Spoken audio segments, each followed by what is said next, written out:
I call this hearing to order. Without objection, the chair is authorized to declare recess at any time. I want to thank everyone, especially our witness, for joining us today. Let me begin by saying that standing House and committee rules and practice will continue to apply during remote proceedings. All members are reminded that they are expected to adhere to these standing rules, including decorum, when they are participating in any remote event. With that said, the technology we are utilizing today requires us to make some small modifications to ensure that the members can fully participate in these proceedings. House regulations require members to be visible through a video connection throughout the proceeding, so please keep your cameras on. If you have to participate in another proceeding, please exit and log back in later. In the event a member encounters technical issues that prevent them from being recognized for their questioning, I will move to the next available member of the same party, and I will recognize that member at the next appropriate time slot, provided they have returned to the proceeding. Should a member's time be interrupted by technical issues, I will recognize that member at the next appropriate spot for the remainder of their time once their issues have been resolved. In the event a witness loses connectivity during testimony or questioning, I will preserve their time as staff address the technical issue. I may need to recess the proceedings to provide time for the witness to reconnect. And finally, remember to remain muted until you are recognized to minimize background noise. In accordance with the rules, staff have been advised to mute participants only in the event there is inadvertent background noise. Should a member wish to be recognized, they must unmute themselves and seek recognition at the appropriate time. Before we get started, let me take a minute to welcome our newest member, Troy Carter from the 2nd District of Louisiana. Mr. Carter is a dedicated public servant, having enjoyed a distinguished career at nearly every level of state and local government. He previously served in both the Louisiana House and Senate, and also as New Orleans City Councilman. Mr. Carter has a track record as a successful entrepreneur. We think this will serve him well and our committee, and I look forward to working with him. Welcome, Mr. Carter. Administrator Guzman, welcome to the Small Business Committee, and thank you for being here today. First and foremost, I want to commend you for the tremendous work you have done for our nation's small businesses. And it is important to point out that you took over the helm of SBA in the midst of an unprecedented crisis for our nation's small firms. In 2020, COVID-19 closed more businesses than any other year on record and left countless other entrepreneurs clinging for their survival. I appreciate the fact that you're here today in compliance with statute. Unfortunately, Treasury Secretary Yellen has declined to appear before us in complete disregard for the law, which requires her to do so. Without her at the table, this committee cannot properly fulfill our oversight responsibilities to American taxpayers nor the nation's entrepreneurial community. While she and her team may believe their role in PPP and other small business COVID relief programs is dwindling as we move toward economic growth and economic rebirth, they are sorely mistaken.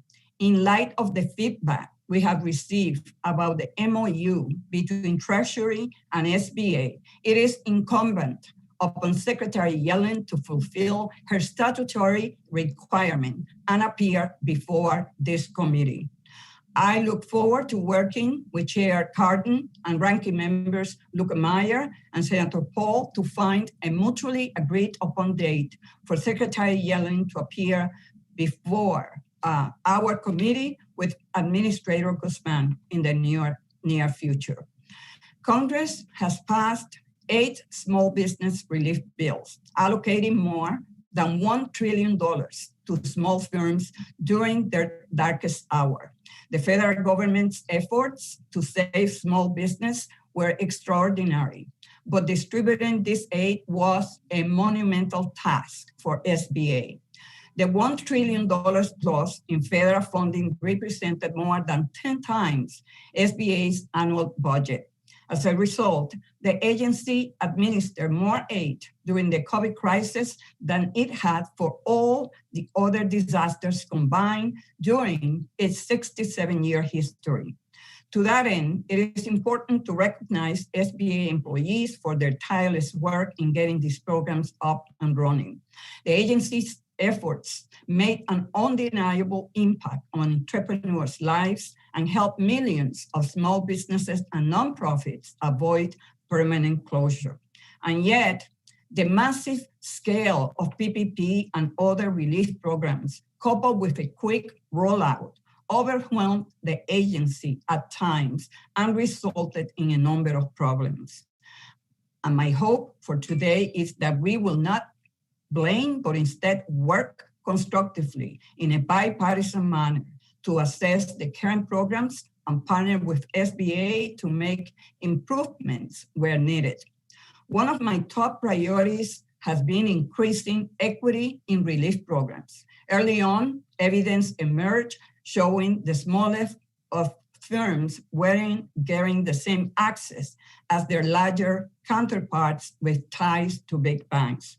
That is why I fought hard for PPP modifications last year. Additionally, under the Biden administration, SBA has taken deliberate action to deliver relief to underserved communities. These efforts have proven to be effective in reaching those that were left behind in the initial round of PPP. With the current round of PPP, SBA has approved more than 6 million loans for a total of nearly $266 billion with an average loan size of approximately $44,000. This is a substantial improvement compared to an average loan size of $199,000 during the first round of PPP in 2020. I also look forward to hearing more about the Targeted EIDL program, Restaurant Revitalization Fund, and the Shuttered Venues Operating Grant program, 3 new programs that are awarding direct grants to small firms hit hard by the pandemic. Another issue that has plagued both PPP and EIDL has been fraud and abuse. Unfortunately, to get loans out the door, the previous administration lowered guardrails and fostered an environment ripe with fraud and abuse. GAO added PPP and EIDL to its annual high-risk list in March of this year, meaning there is a need for better management and oversight. I am pleased that under your leadership, the agency has confronted these issues head-on. It is vital that the SBA combats fraud and protects taxpayers' dollars. For over a year, small businesses have persevered through a once-in-a-lifetime crisis. But today, thanks to our collective efforts, small firms have hope. Across the country, customers are returning and business conditions are normalizing thanks to vaccines and public health measures. Though the pandemic may be receding, we must continue to work as a committee to see small businesses to the end of the crisis and help facilitate a strong recovery. I now yield to the ranking member for his opening statement. Thank you, Madam Chair, and thank you for calling this important hearing. While I'm glad we'll be having a conversation with Small Business Administrator Guzman, I am deeply disappointed and concerned that Secretary Yellen is not with us today. As you spoke, she's required to be here by law, and I won't state the law, but it's supposed to be at least 120 days after enactment of the law. She's supposed to be here at least twice a year. This is very troubling. It's a complete violation of the law. I appreciate your comments, Madam Chair. I'd like to work with you to make sure that the law is followed, and then we schedule time in the future for Secretary Yellen. To that end, I have a letter here that's been signed by all the members of the Republicans on the committee, as well as a list of events and the schedules of Ms. Yellen over the last 2 months that I'd like to enter to the record.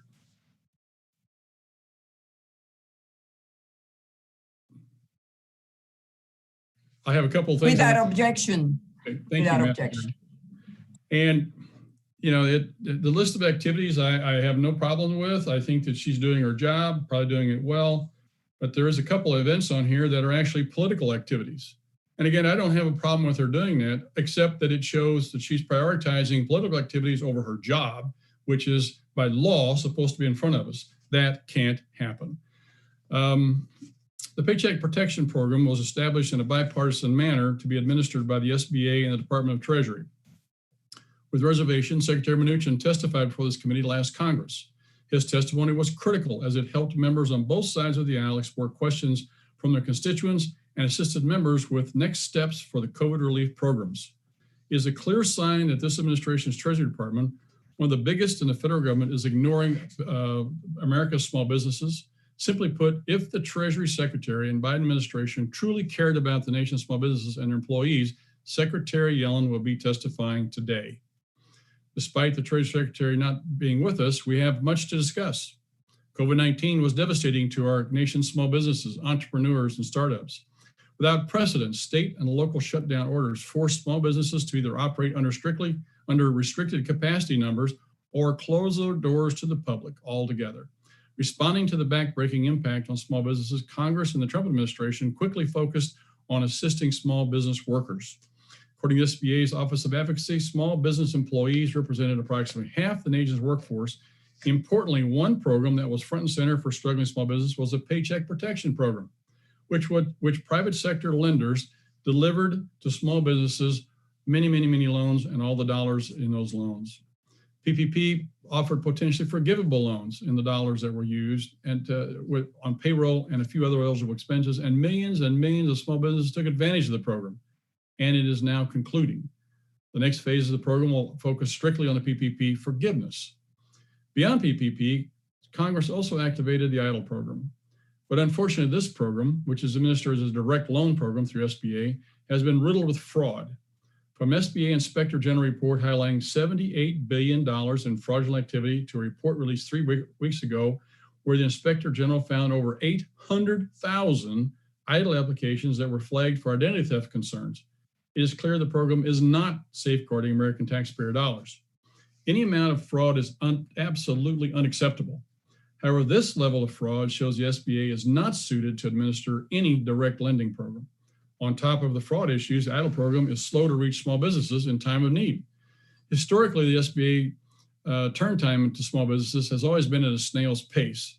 In stark contrast, the PPP, unlike the EIDL program, was set up to capitalize on the efficiencies of private sector lenders, not the SBA.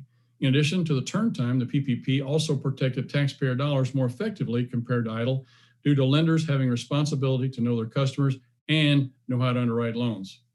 As we continue to explore the SBA programs, we must look to the private sector to find efficiencies and innovations.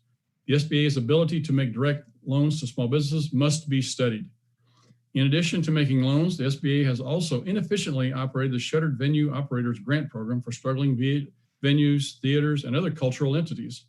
The night before the program launched, the SBA's Inspector General warned of a series of concerns, or serious concerns about the oversight controls in place. Then a few hours after the opening the portal, the SBA had to take it offline to troubleshoot. The program eventually relaunched, but has yet to disperse any funds to struggling venues, although this morning, conveniently this morning, they announced that they are going to disperse some money very shortly. Amazing how that works. While the SBA has been ignoring the venues program, it has been championed by the SBA's Restaurant Administration's Restaurant Revitalization Fund program. The SBA has celebrated the priority period, which unfairly picks winners and losers. This administration even highlighted that the program is reaching potentially undocumented individuals and those with an unknown immigration status over hardworking citizens of the United States, and they're even being sued for this discriminatory practice today. Overall, it seems each day brings another complication for the SBA. I know Republican members have many of the same concerns that I do. However, the SBA's track record for answering our questions has been underwhelming and at times non-existent.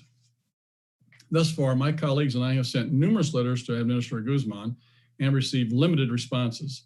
I would like to insert every letter that has failed to receive a response in today's record, hearing record, Madam Chair.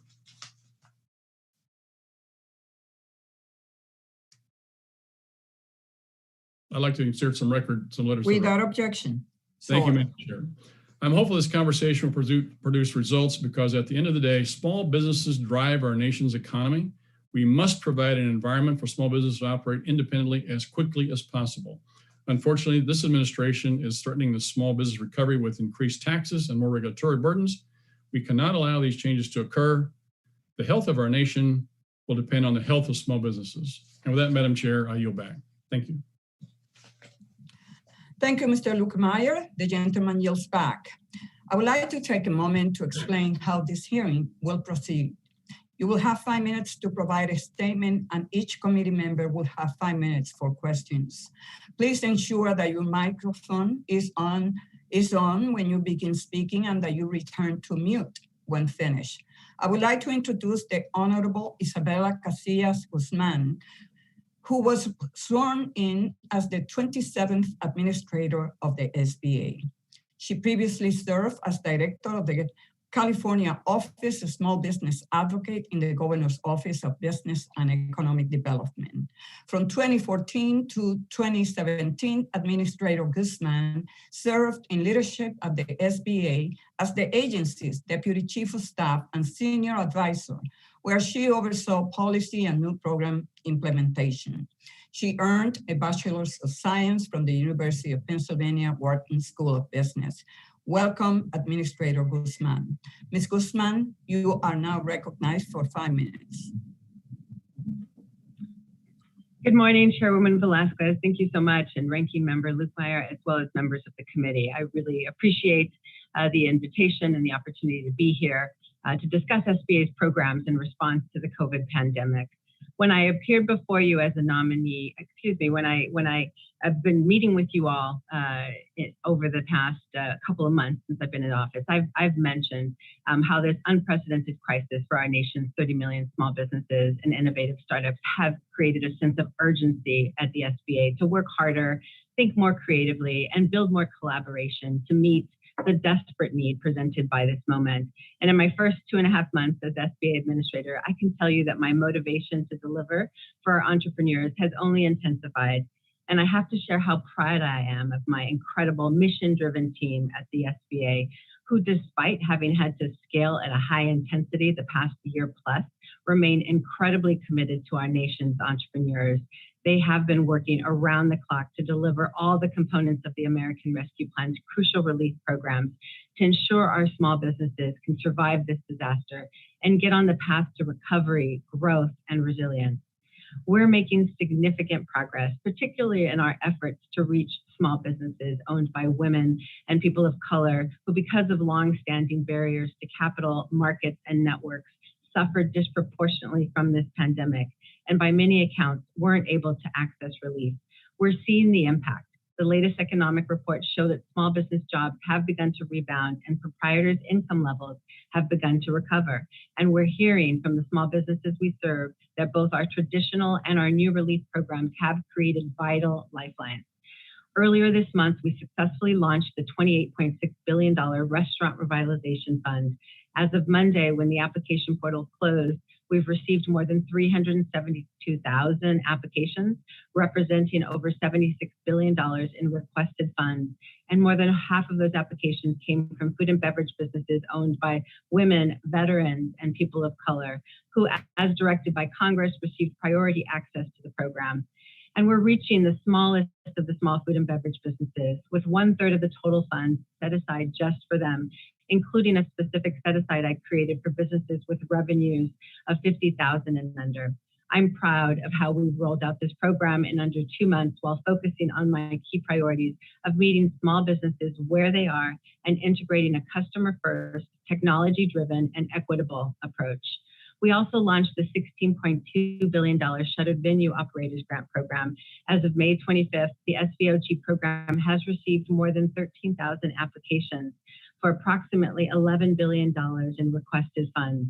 We started awarding our SVOG funds this week, and we hope to continue to help our nation's venues hold on until they can bring back the performances and experiences that are the lifeblood of the American culture. Through our Paycheck Protection Program and Economic Injury Disaster Loan Programs, we've now gone beyond $1 trillion in relief. And so far in 2021, 95% of PPP loans have gone to small businesses with fewer than 20 employees. Our priority across all of our relief programs is to get funds into the hands of small businesses swiftly, efficiently, and equitably. At the same time, we're also committed to maintaining a high level of oversight to minimize fraud and abuse while elevating transparency and open communication. We have implemented controls and oversight to better achieve that balance and reverse some of the previous fraud challenges that initially plagued the PPP and EIDL programs.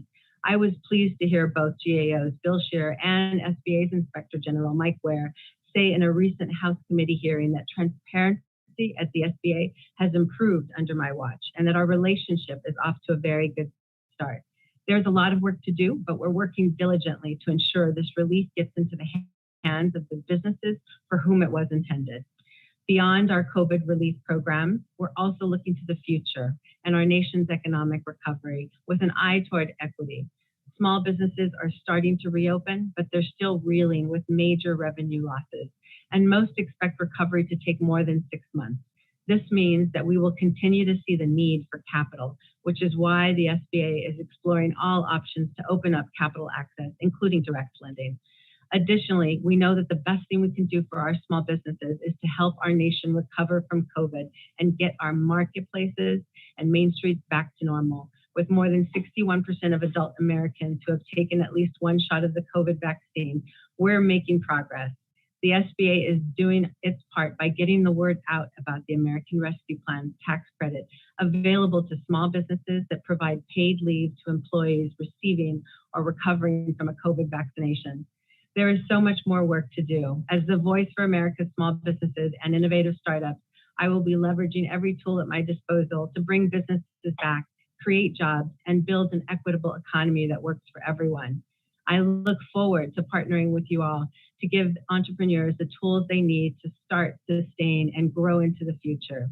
Thank you so much, Chairwoman Velasquez, Ranking Member Lukemire, and members of the committee for the opportunity to appear before you today. Thank you, Ms. Guzman. I will begin by recognizing myself for 5 minutes.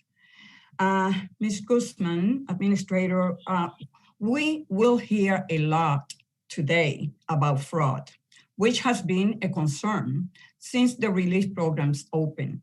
Since you took over as administrator on March 17, how has the agency worked to prevent fraud, waste, and abuse in its pandemic response programs, both old and new, like restaurants and shuttered venues?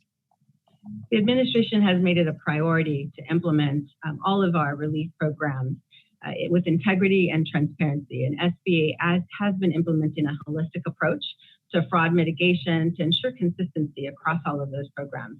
It is a high priority of mine as well. As I said, I want to get these funds into the hands of those businesses it was intended to serve. So my staff is aware that I take this seriously, and cooperation with the GAO and IG has been of high importance for us to make sure that we're implementing best practices and doing the most that we can to prevent fraud, waste, and abuse. I've directed my team to look at best-in-class practices, adopting technology where it works to ensure that we're aligned with best practices that the IG and GAO have recommended, and we have been implementing controls and evaluating it. Thank you. So you are open to provide any information required by the IG, GAO, providing data that they must access in order to make an assessment as to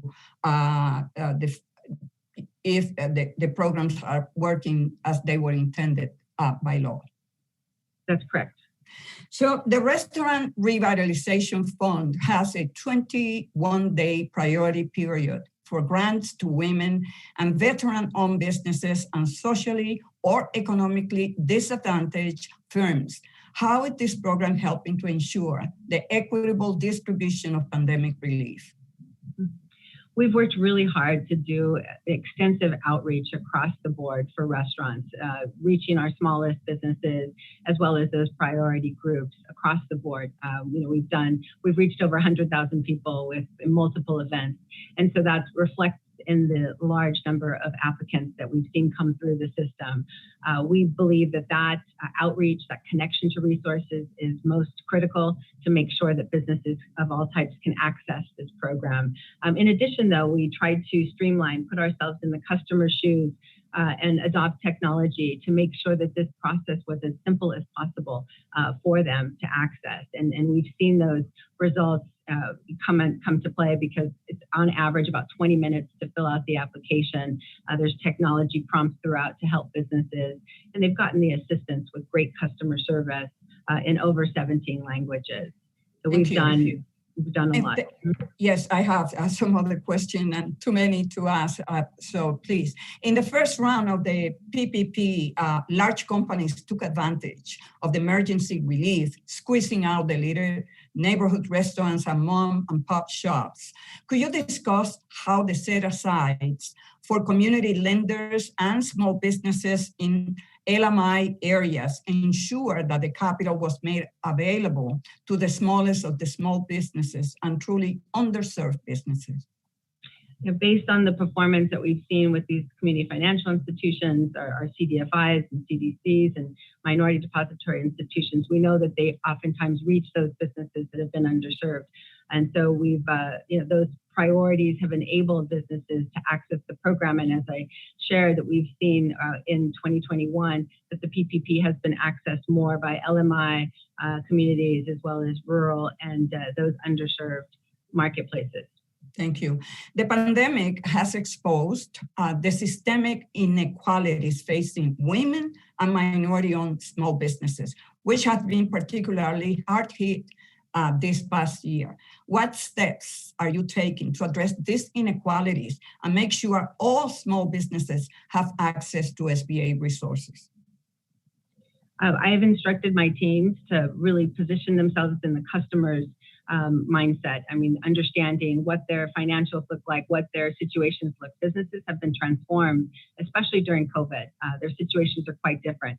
So we're evaluating all our programs to make sure that they can serve all constituencies equitably, and everything's on the table. In addition, we're focusing on the outreach, and the Community Navigators pilot program will be just another tool that we can use to make sure that our businesses are connected to the resources that they need.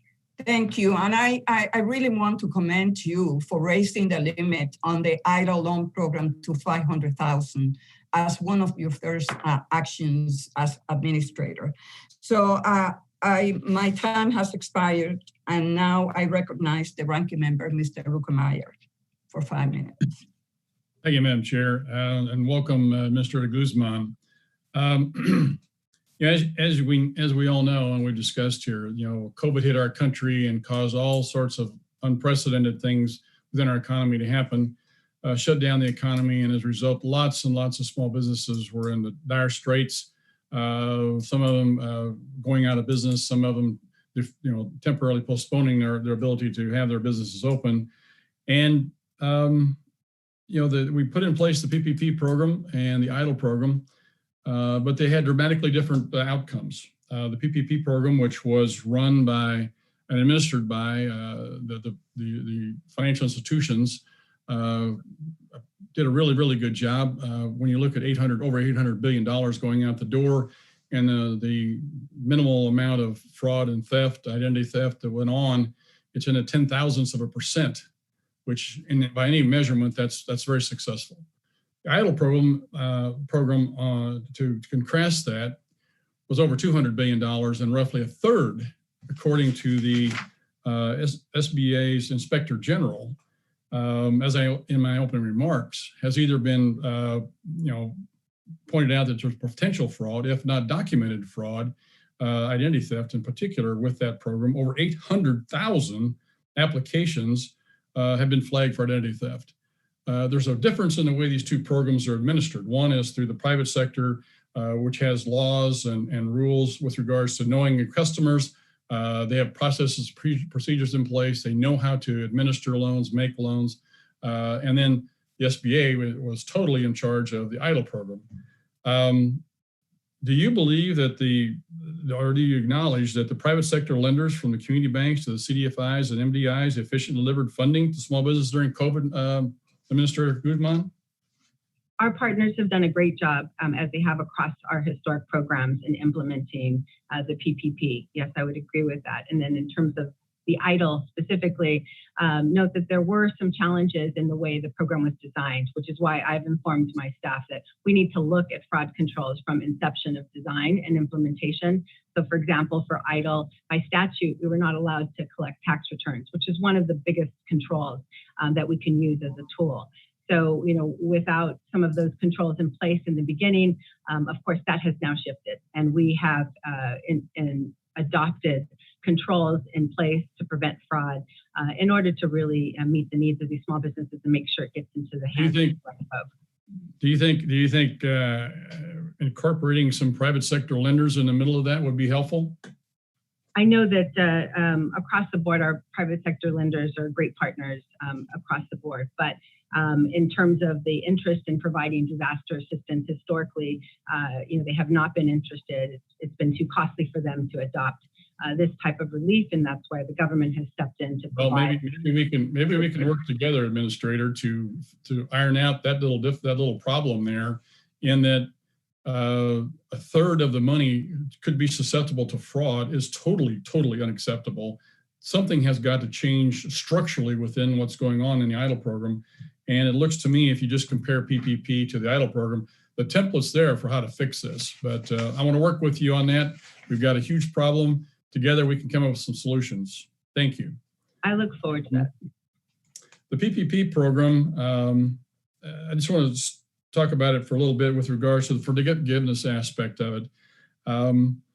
We just got a letter back from Mr. Kelly within your office there, and he was telling us that there's still roughly a little over 36,000 PPP loan forgiveness applications that have now exceeded the 90-day window of a requirement within which the SBA should begin to or should administer this forgiveness program. What's your solution on that? How can we get this fixed? Mm-hmm. For context, the SBA has processed over 60% of the 2020 PPP loans for forgiveness. That 36,000 represents about 1% of the total, and we're committed to trying to work through those issues with the lenders. The Office of Capital Access obviously has been collaborating with the lenders to try to figure out how we can help their review process.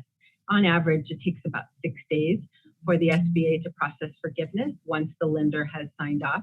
And so we are working in partnership with them to solve this issue. Is there an ability to contract that out so we could speed that up? Because the next round of forgiveness is just around the corner here with this last tranche of PPP money. Is there a way we can speed that up, make sure that this gets done in a more timely fashion? Would contracting it out be helpful?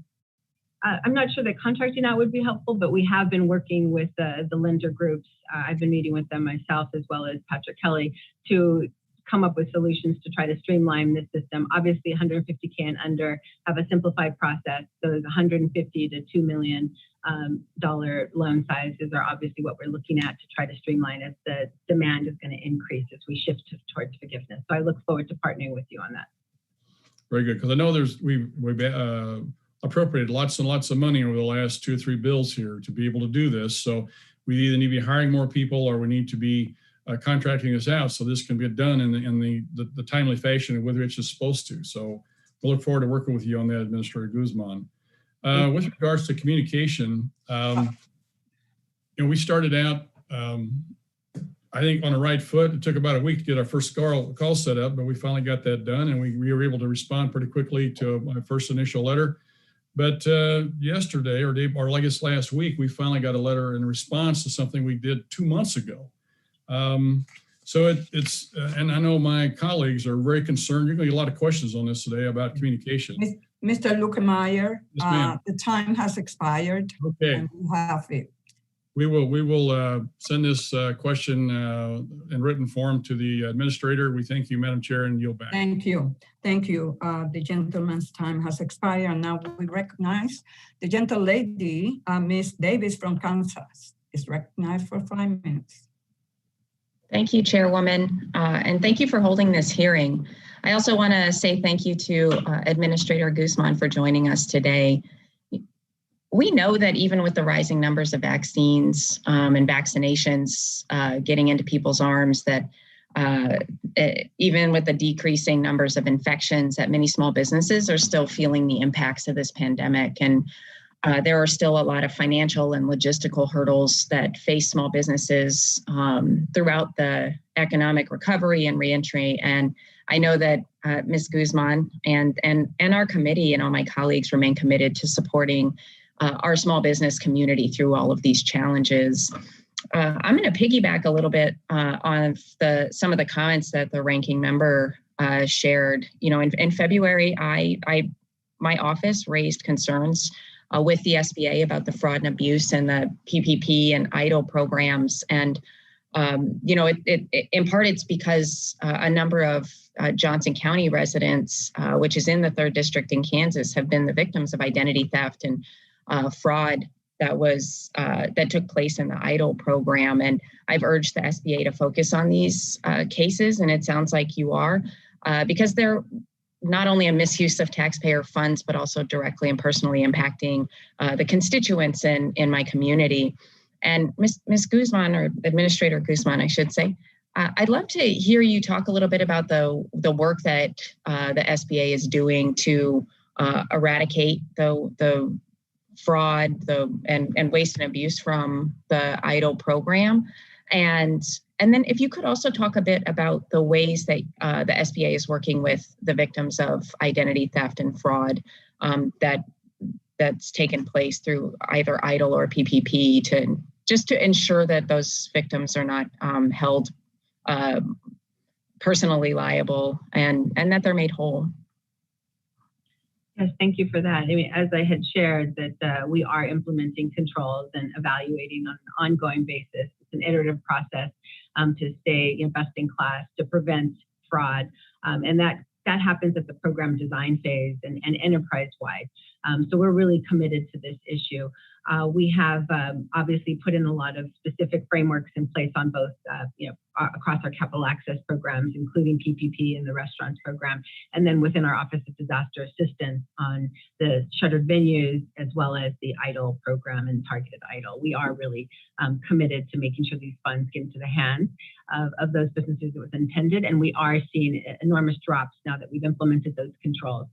However, in February, we did implement a process to help businesses through identity theft issues, as clearly that was a huge problem in the beginning of these programs. And so we want to make sure that businesses are supported through that process. There's now a support system and a process in place for them to reach out to the SBA and get assistance in fighting that specific identity theft case. And we actually have hundreds of investigators on place, on support with the IG to help prevent, help investigate, and actually pursue any cases of fraud, as we take all cases very seriously. Thanks, I appreciate that. And if necessary, our office, of course, will reach out if we're hearing things that that are continue to be of concern, so that you're aware of it and are able to address it. I appreciate that. And then the second thing I wanted to, you mentioned a little bit about about restaurants. Restaurants, bars, the shuttered venues have obviously been hit especially hard during this time, which is why Congress, why we targeted resources toward those small businesses. I know the demand for those funds are oversubscribed. I'm curious if you could talk a little bit about the expansion of eligibility or allowing for additional funds to continue these programs. In your view, does that make sense? And is it something that we should be working toward? We've seen a huge demand, as I said, over $76 billion in requests on the restaurant program. On the Shuttered Venues program, it's over 11 billion, but it looks like I know applications are still coming in. We're still accepting applications, but it looks like there might be enough funding for that in addition for them to get the supplemental.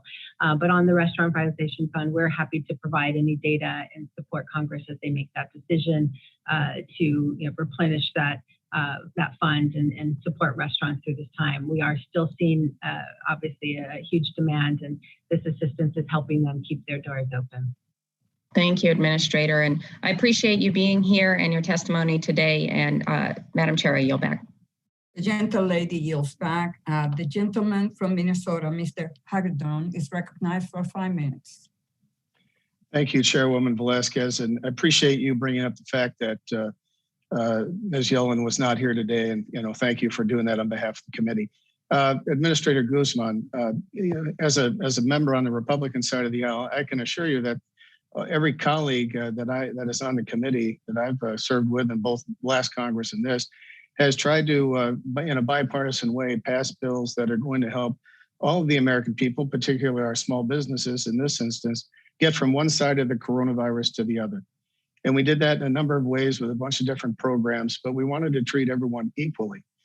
And just last Thursday, I, along with my fellow Republicans, sent you a letter talking about the Restaurant Revitalization Fund. And we don't really believe that everyone is being treated equally when it comes to that particular program. For whatever reason, the Biden administration, the Democrats, put together a priority list, which prioritizes a lot of different restaurant owners, and they're all great. We want to help them all. But for whatever reason, the priority list, the people who weren't on that list weren't allowed to be funded at this time because you closed the whole portal the very day that the priority list was set to end sending in applications. For the record, can you explain to us the characteristics of the people that are bar and restaurant owners who were not on the priority list? Sure, of course. And the initial outreach that SBA did was extensive with the National Restaurant Association as well as the Independent Restaurant Coalition to reach all of the businesses. We informed everyone that this was first come, first serve, and that everyone should apply, despite what the processing priority was going to be for those first 21 days. And I think that's reflected in the 372,000 applications. Only 214,000 of those are for the underserved or priority groups, which includes, of course, veterans, women, and socially and economically. Who isn't on the priority list? That was my question. Well, the priority list includes women, veterans, and socially and economically disadvantaged individuals. Who is not on the priority list? Those individuals that don't fall into those categories if they're not socially or economically disadvantaged. Well, and they're all outlined. I'll reclaim that time. It would be helpful if we just be honest about it. So anyway, the portal closes. The only people at that point who are going to be funded are people on the priority list. 100,000 or more bar and restaurant owners across the country that aren't part of the priority at this point won't be funded. They happen to be, let's just be honest with it, white men that own bars and restaurants. Those are the folks.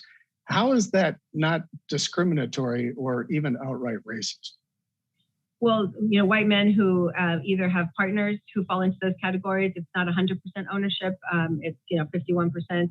In addition, veterans are able to access this program. And what I would say is that the priority, while the application closed, we have all those applications, and we're beginning to process all applications non-priority as well. There were also small business set-asides, and so those, some of those small business set-asides remain, and so those will also. Businesses that fall into those categories will have an opportunity to be funded. But those are the only people that weren't part of the priority. So it makes sense to me that would be discrimination in any sense.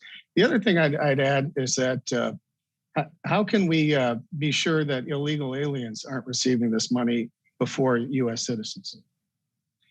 We know that restaurants are job creators, clearly, and immigrant entrepreneurs just as much so. They're all job creators. They're all tax paying. You have to be based in the U.S. tax paying entity in order to access this program, and that's the threshold that we've followed. So there's no assurance of that. Look, I think it's bad enough that when the federal government picks winners and losers, that's socialist policies. And to do so based on race and even putting illegal aliens ahead of US taxpayers, to me, doesn't make any sense. We should all be treated equally. We should all have the same opportunity. And right now, it seems like there's a big segment of our population who happen to be bar and restaurant owners who are not being treated equally. And I hope we would reject that type of racial politics. I yield back.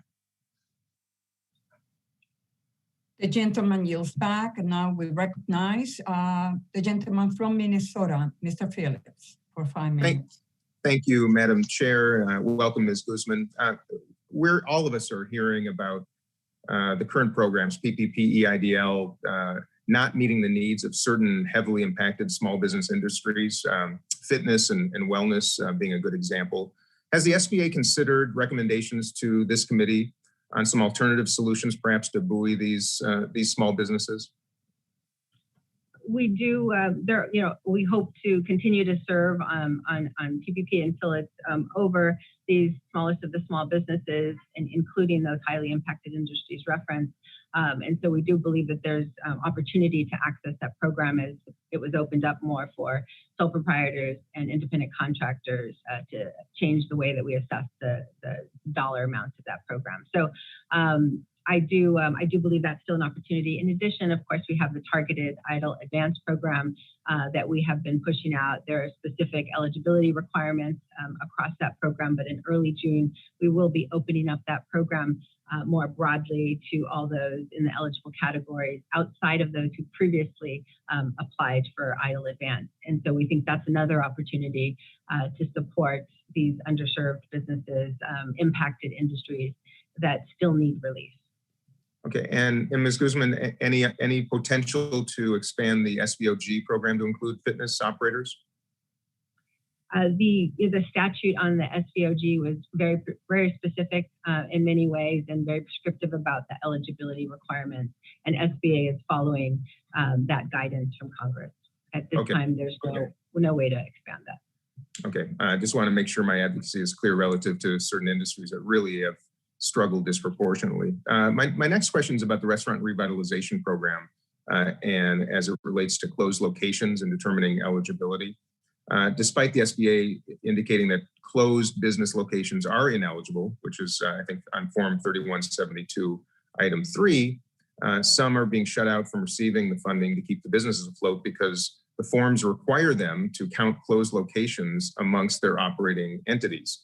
So will the SBA provide any guidance and updates in its forms that reflect that restaurant locations not doing business as of March 13th, 2020, and those permanently closed won't prevent a group from qualifying for the RRF? I will go back with my RRF team to explore that issue and get back to you. Okay, I appreciate that. Lastly, when the committee heard from the GAO and SBA Inspector General, we learned that while millions of America's small businesses have benefited from the programs, SBA was repeatedly warned that the speed in which the programs were implemented left the agency with limited safeguards to identify and respond to risks such as improper payments and clearly fraud. I'm concerned about the potential for fraud in the restaurant program as well, as some of my colleagues have already indicated. With the ranking member of the Subcommittee on Oversight, Investigations, and Regulations, the two of us have introduced legislation to require the SBA to report to Congress on the plan, their plan, your plan, and the steps that have been taken to ensure that the resources within the program reach the businesses in need.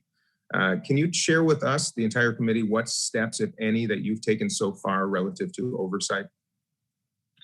On the Restaurant Revitalization Fund specifically, we have implemented industry best practices as well as strong controls, fraud controls in place to ensure that there's limited fraud in the program. We've reviewed our full plan with the IG and GAO and feel comfortable with the current process that we're following to reduce that and minimize that risk wherever possible. And it's an iterative process, and we continue to look at upgrades as we move forward.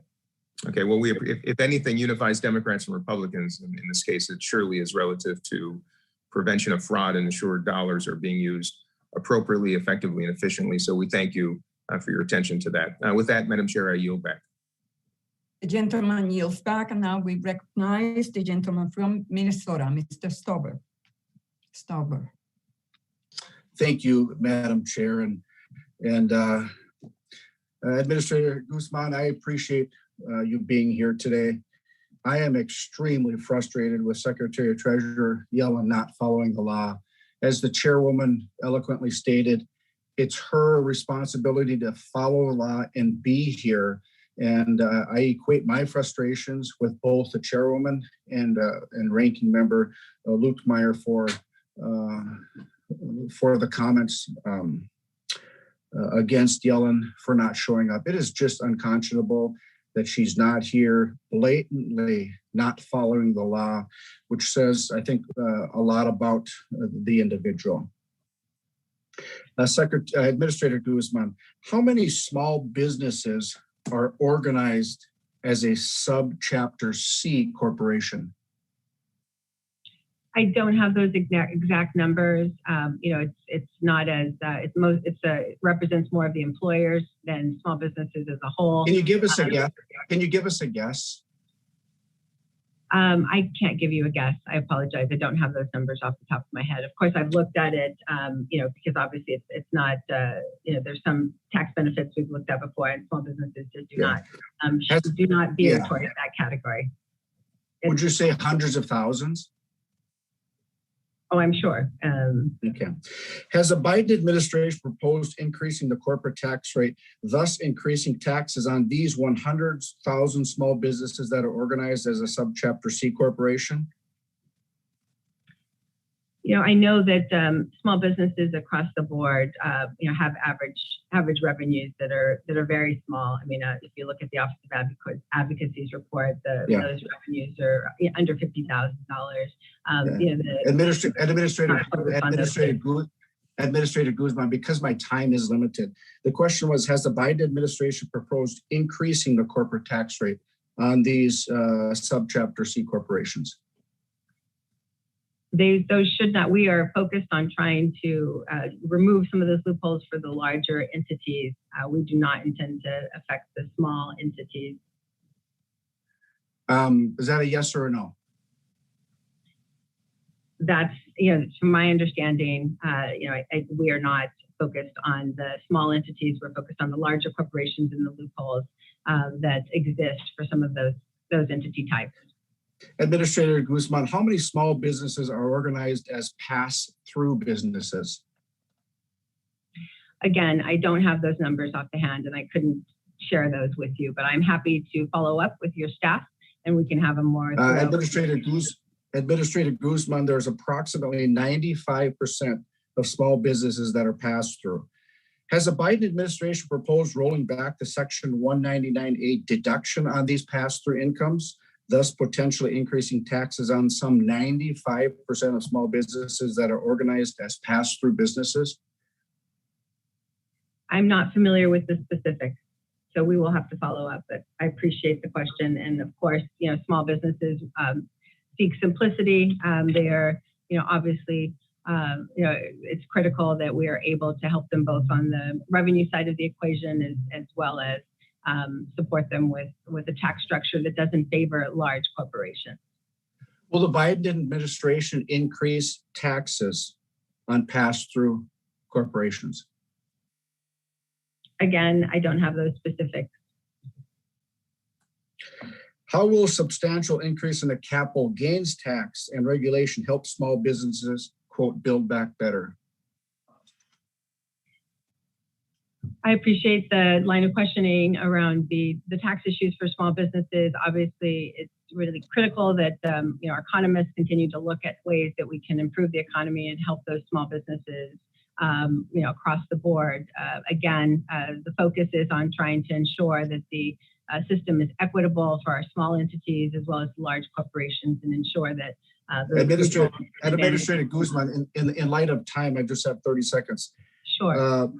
Will the increase in the capital gains tax help or hurt small businesses? It will depend on the size and scale of those investments, so I can't speak specifically. I don't have the analysis. So you can't answer the question whether capital gains will help or hurt small businesses? I don't have the full analysis, economic analysis on that. Madam Chair, I yield back. The gentleman yields back. This is the reason why we need Secretary Yellen here. SBA administrator is in charge of programs that have nothing to do with tax policies. Now we recognize Ms. Newman from Illinois for 5 minutes. Thank you, Chair Velasquez, and thank you, Ranking Member, for putting this together. Administrator Guzman, welcome. So I'm just going to refer to my colleagues' comments just right before me. By and large, when we've spoken to the Biden administration at length, they are making sure that small business is not affected by any tax increase of the largest of companies. And again, I stress that the Biden administration has made, in fact, that's a line in the sand I would be willing to commit to from the Biden administration. So that for the record. And then secondly, capital gains has been studied time and time again. It never affects small businesses the way my colleague is suggesting. So I encourage him to look that up. But my question for you, Administrator Guzman, is regards two things. Is that I know you have hit the ground running since March 17th.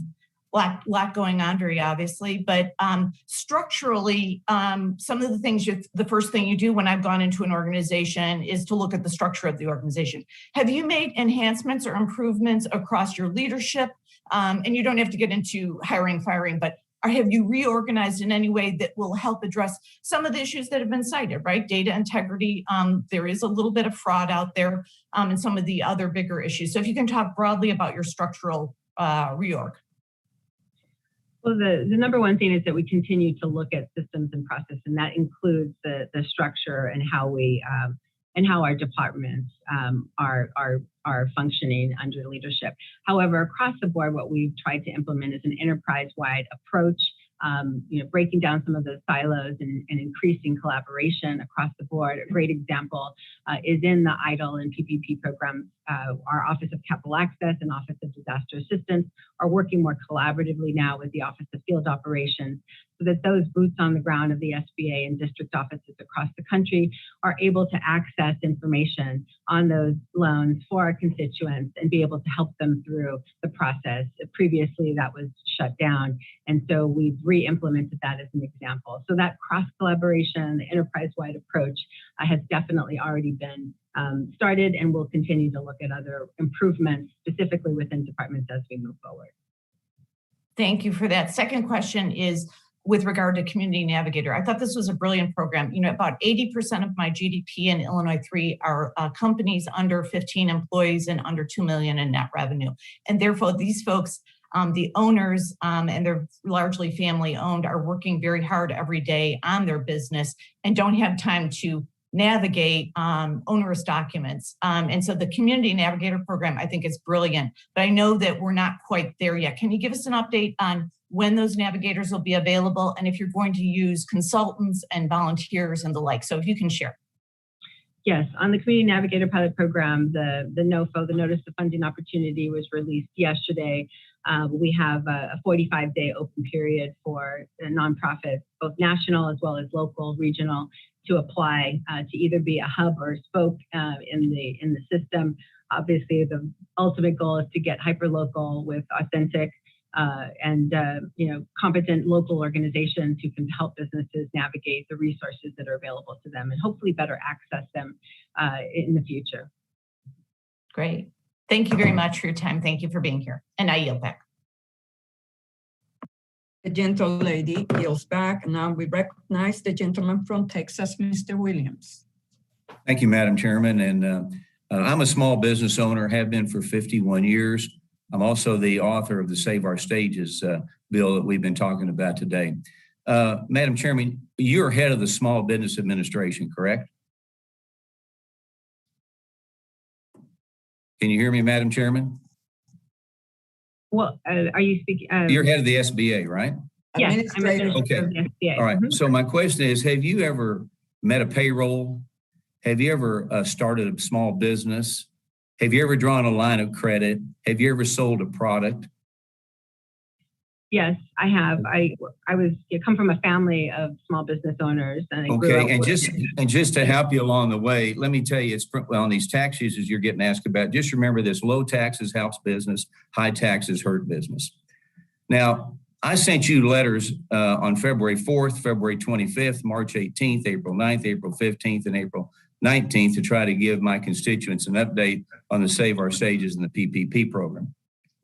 And like we've heard today, to date, I have not received one response, even with the chairwoman being on these letters with us. So what you're doing, you're ignoring my request. You're blowing me off. You're blowing 700,000 people off in my district in Texas that sent me to Washington to help fix problems. So, Madam Administrator, when we spoke on the phone last month, you said that these communication problems would be fixed, and yet nothing has changed, not only for me, but for others. So what are you going to do to get these communication issues fixed? Or should we just talk to lobbyists? I mean, we're hearing more from lobbyists than we are from your office. So should we talk to you or lobbyists? How are you going to get this fixed? And with a short answer, please.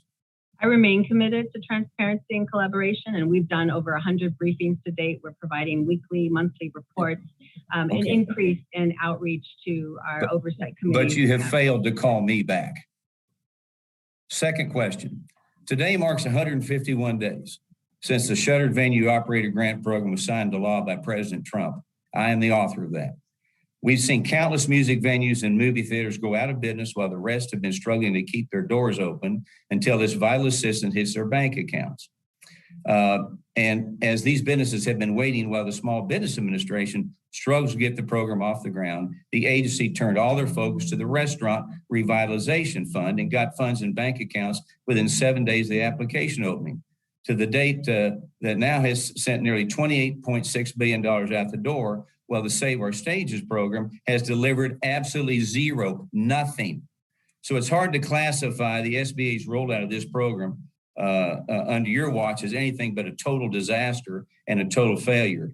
So on behalf of 12,000 venues who've waited over 5 months, when will these businesses see the money? We understand today through the lobbyists, we've learned that.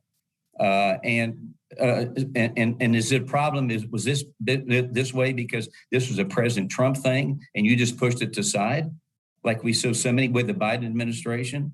So why can't we get it right like we did with the restaurants? I appreciate that question. And I just to clarify, this Shuttered Venues Operating Grants program is being administered by a whole different team, our Office of Disaster Assistance. We actually placed the Restaurant Revitalization Fund in a different office to ensure resources. Well, why don't you give it to that group and let them get? Why don't you Madam Chairman? Why don't you give it to that group and let them get it out? Well, actually, this team has been working really diligently around the clock. They are capable and being effective in terms of finally overcoming some of the initial technical issues that we experienced with the vendor. This program, obviously, we've had over 13,000 applications and we're working through those as quickly as possible. Right. This was a much more complex program as written. Some of those learnings, yes, were taken as the RRF was written so that we had some simplification in the process by statute. I hear you. I've got another question, but it's going to be hard to tell those people that, okay? Now, thirdly, building off this last question, when we say that there's been zero money delivered to Save Our Stages, that is just talking about the first priority group. There are 2 more groups that will likely be waiting until July to receive any money at the rate we're currently moving. So additionally, we saw the RRF that the money ran out the first priority group was after they were able to apply.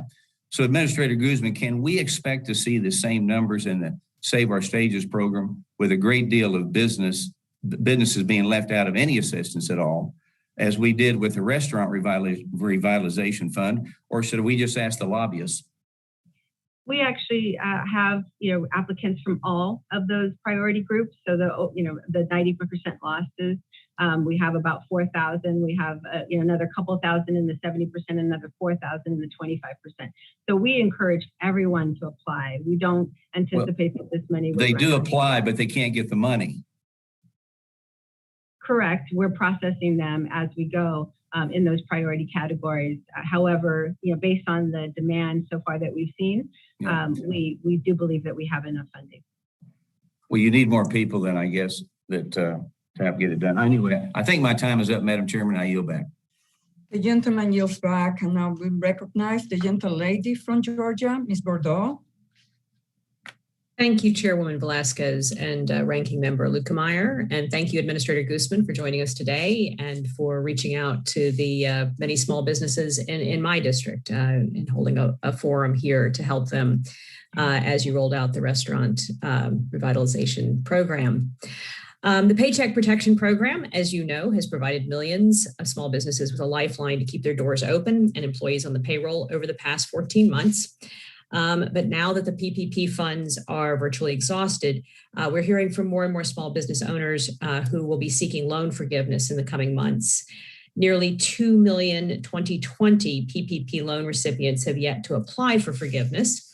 And I know that they're anxious to better understand how they can obtain this. So I was just wondering how the SBA is working with lenders to re-engage borrowers and ensure that they understand how to apply for loan forgiveness. And have you observed a difference in the speed or manner in which the large versus small PPP lenders have processed their borrowers' forgiveness applications? We are working closely with the lenders to just make sure that we have the systems in place to support the forgiveness applications that will be coming in. In addition, we're looking to be creative about how we can find innovative ways to streamline that process as we move forward into forgiveness, especially for, as I mentioned previously, the $150,000 to $2 million range that doesn't have the expedited process. And so we do expect, and what we've seen in the past is that it's all different sizes of forgiveness loans of the 60% that we've processed so far from 2020 loans. And so we haven't seen any specific trends. I think just overall, folks are looking for simplicity, looking for assistance, and we hope to continue to try to provide the outreach necessary to support them. Okay, well, thank you. One other question here, EIDL, about the EIDL program. It's provided over $200 billion in relief to small businesses since last March, but less than $10 billion in new loans have been approved since February. And you mentioned in your testimony that the Small Business Administration still has about $263 billion in loan program authority remaining. Do you have information on the amount of unspent funds appropriated for the COVID-19 EIDL subsidies? Yes, and what we're doing on EIDL is to continue. Obviously, I made that initial change, increasing the limit from 150,000 to 500,000. We saw 1.5 billion in demand come through from just that change alone. And as I committed, we will be increasing that to 2 million, which is the true authority of the EIDL program, so that we can continue to support businesses that need that assistance. There is 263 billion in authority left. And we will be focused on making sure that those businesses who are interested in it can access the program. Just to follow up, the 263 billion in loan authority represents how much in the funds appropriated that are used to support that 263 billion? How much remains of the funds appropriated in that program? I'll have to follow up with you and get that specific. Okay, we appreciate that.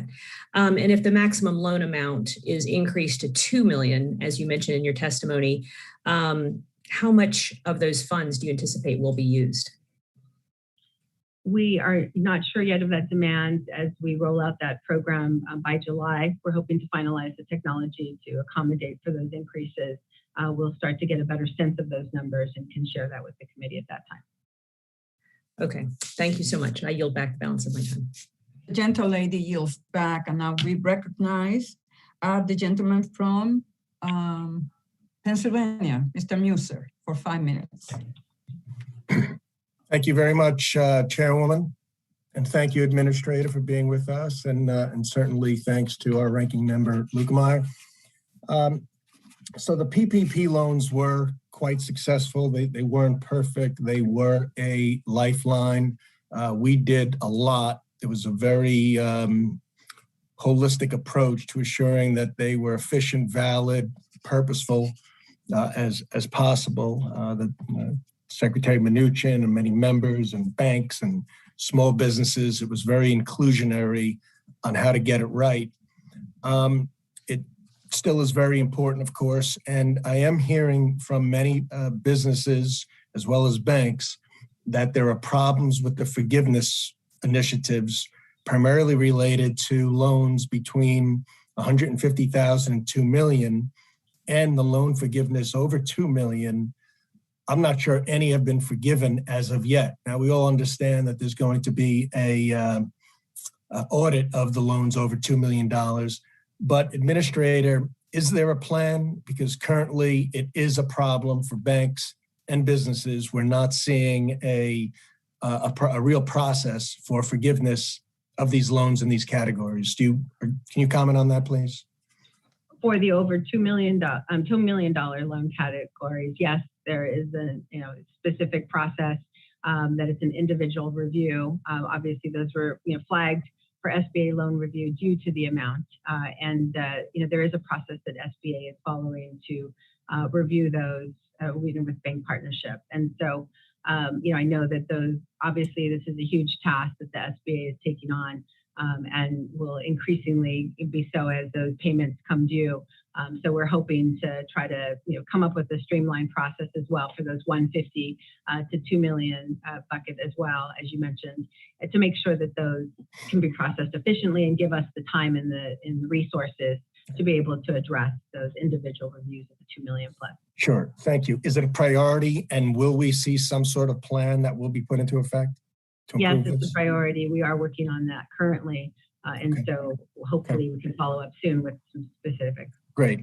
Administrator, Representative Stauber brought up the 20% business income deduction that occurred in the Tax Cut and Jobs Act. Many small businesses are concerned about the Biden administration's plans for tax increases.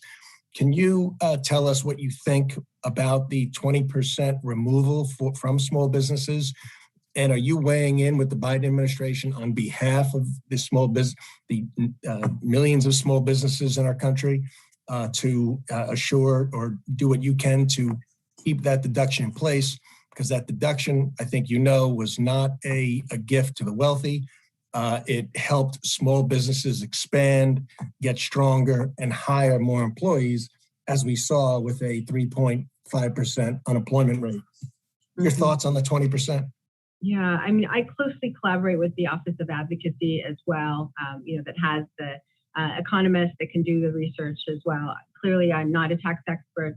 That's not my forte. I'm administering these programs on behalf of the Small Business Administration for relief for small businesses. So I continue to try to track those issues and report up our findings, to the necessary channel. Yeah.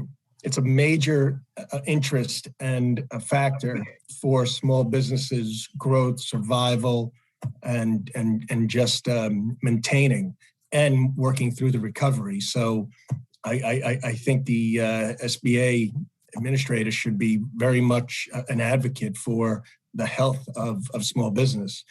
As well, it came up before about capital gains, and that's very important. The idea that the Biden administration wants to raise capital gains from 20% to 43% does have a great effect. If a small business is looking for a partner and or thinking about selling and retiring and passing the business along, that transfer has to take place. That's going to cost them 23%, which is $23,000 per $100,000. So it's not a trivial thing. It's very important. The other thing I want to bring up, please, is the unemployment compensation. 90% of my small businesses in my district are literally diametrically opposed to the President Biden's comment that the additional supplement of unemployment compensation, as the president said, is not measurable for the level of workforce availability.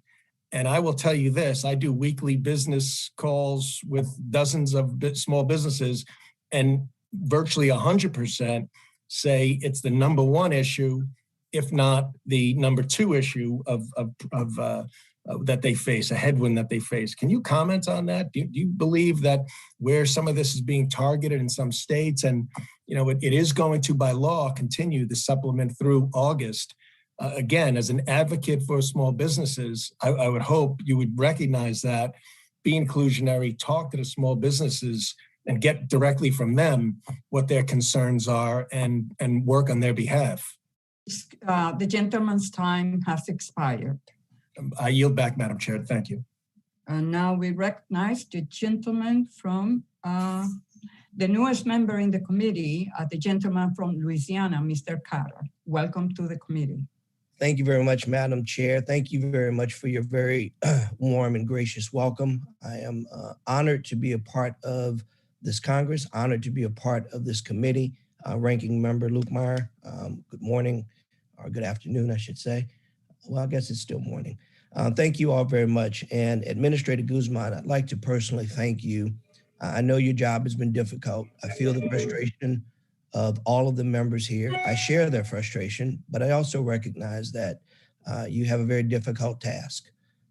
There's nothing in the playbook to address a worldwide pandemic.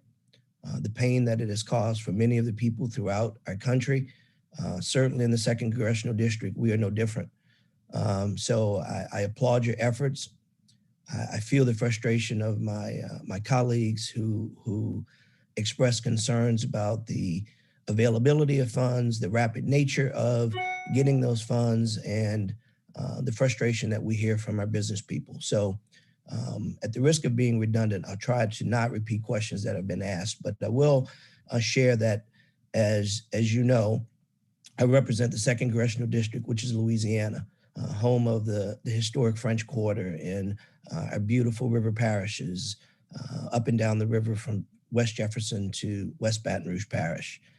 One of the issues that I repeatedly hear from small businesses is the ability to access PPP as rapidly as some of the larger companies that have access to lawyers and consultants and accountants. What plans, if any, do we have to address perhaps in the next round of resources to assist small businesses who oftentimes miss out because they don't have access to the resources of accountants and consultants to prepare paperwork?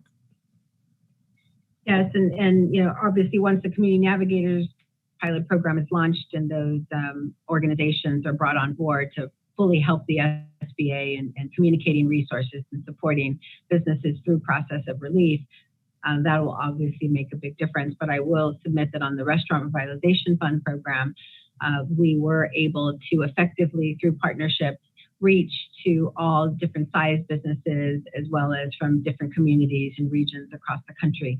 And so really that's reflected in the applications, the interest, the access. And I think what also was attractive was that we created a simple process, leveraging technology, using partners such as Square and Toast and other point of sale vendors to help us access those restaurants who are underserved so that they can connect to the platform and apply for the program. So I think that there are some learnings in our Restaurant Revitalization Fund in terms of how we do our outreach, how we're structuring our programs so that they are more customer friendly so that businesses of all sizes can access the program easily. We'll be applying those types of learnings across our programs as we move forward. And Madam Administrator, I have some thoughts that I'd like to share with you, and my staff will be preparing some documents to share with you, some thoughts that I think may assist with kind of segregating those funds and make it easier for small businesses to access them. One final question as my time runs out. As you know, in Louisiana, we're just about 15 years past Katrina, one of the largest hurricanes and issues ever hit, natural disasters that ever hit Louisiana for certain. Many of our small businesses are still suffering and still paying back SBA loans from that situation and have since had other situations of similar magnitude like COVID. What relief, if any, can we look forward to in the way of forgiveness of some of those Katrina-related SBA loans? We did provide debt relief on all our programs. We've extended payments on any EIDL loans to 2022, but in terms of any forgiveness, we'd be happy to collaborate with you, work with you to provide you any information that you need about our programs, and we will implement any programs that Congress directs to us. Very good. And finally, I'd like to once again thank Representative and Chairman Velasquez for governing this meeting as smoothly as you have. And thank you, Administrator Guzman, for making yourself available. I yield back my time. The gentleman yields back, and now we recognize the gentle lady from New York, Ms. Channing. Thank you, Chairwoman Velasquez and Ranking Member Lukemeyer for holding this meeting. And I want to say thank you to Administrator Guzman for being here. We know that working at SBA is not an easy job right now, especially in light of the pandemic. I have a couple of, and I might add, thank you for being here. Very disappointed that Secretary Yellen hasn't made the effort to be here. She did speak before Financial Services in the past and really needs to fulfill her legal obligation to be here. So hopefully we'll be hearing from her soon. And I'm sure Chairwoman Velasquez and Ranking Member Lukemeyer will make sure that happens. But I wanted to just address the administrator. This is an issue that is really big in my region. Actually, it's across the country. I am a small business owner. Our family business is celebrating our 75th year here. We almost didn't think we were going to make it because of the pandemic last year. So many of the programs put out by SBA and the CARES Act have been vitally important to us. But one of the big issues now facing every employer, everywhere I go, every business forum, it's the number one issue is the enhanced unemployment insurance benefits extending through August and how that is putting a huge impact on their ability to attract and to get people to work, and in some cases, their own employees back to work because the benefits are so strong. What is your opinion on that? And do you think that we could in some way target that relief instead of having this blanket coverage where, you know, we are hurting even seasonal employees, seasonal businesses, agro businesses in my community? You know, ag is number one in my region. How do you think that, what do you think we can do to try to minimize that impact on small business owners?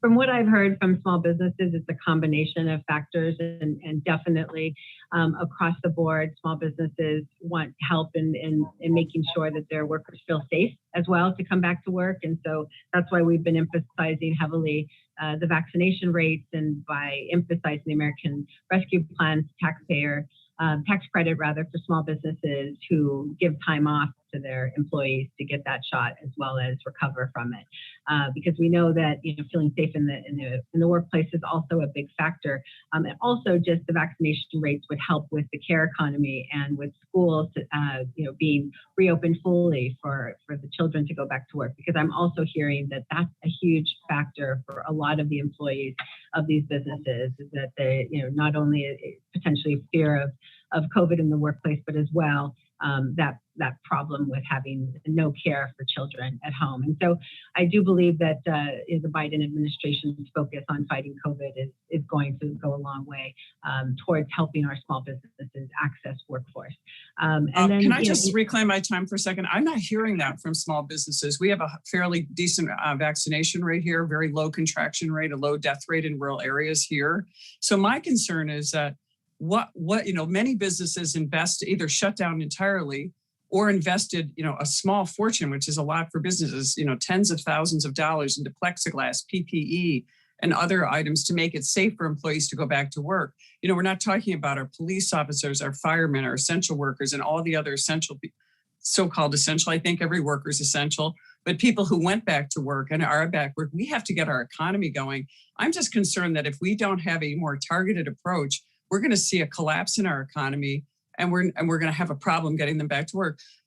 Don't you think that should be an issue that the Biden administration should be addressing you as the key administrator when it deals with small business? I mean, look at NFIB has said that almost 50% of businesses are specifically citing the enhanced unemployment as the reason that people are not coming back to work, because they can wait it out until August. And we know that's partly true. I know a lot of people are working, even though they might even be making less.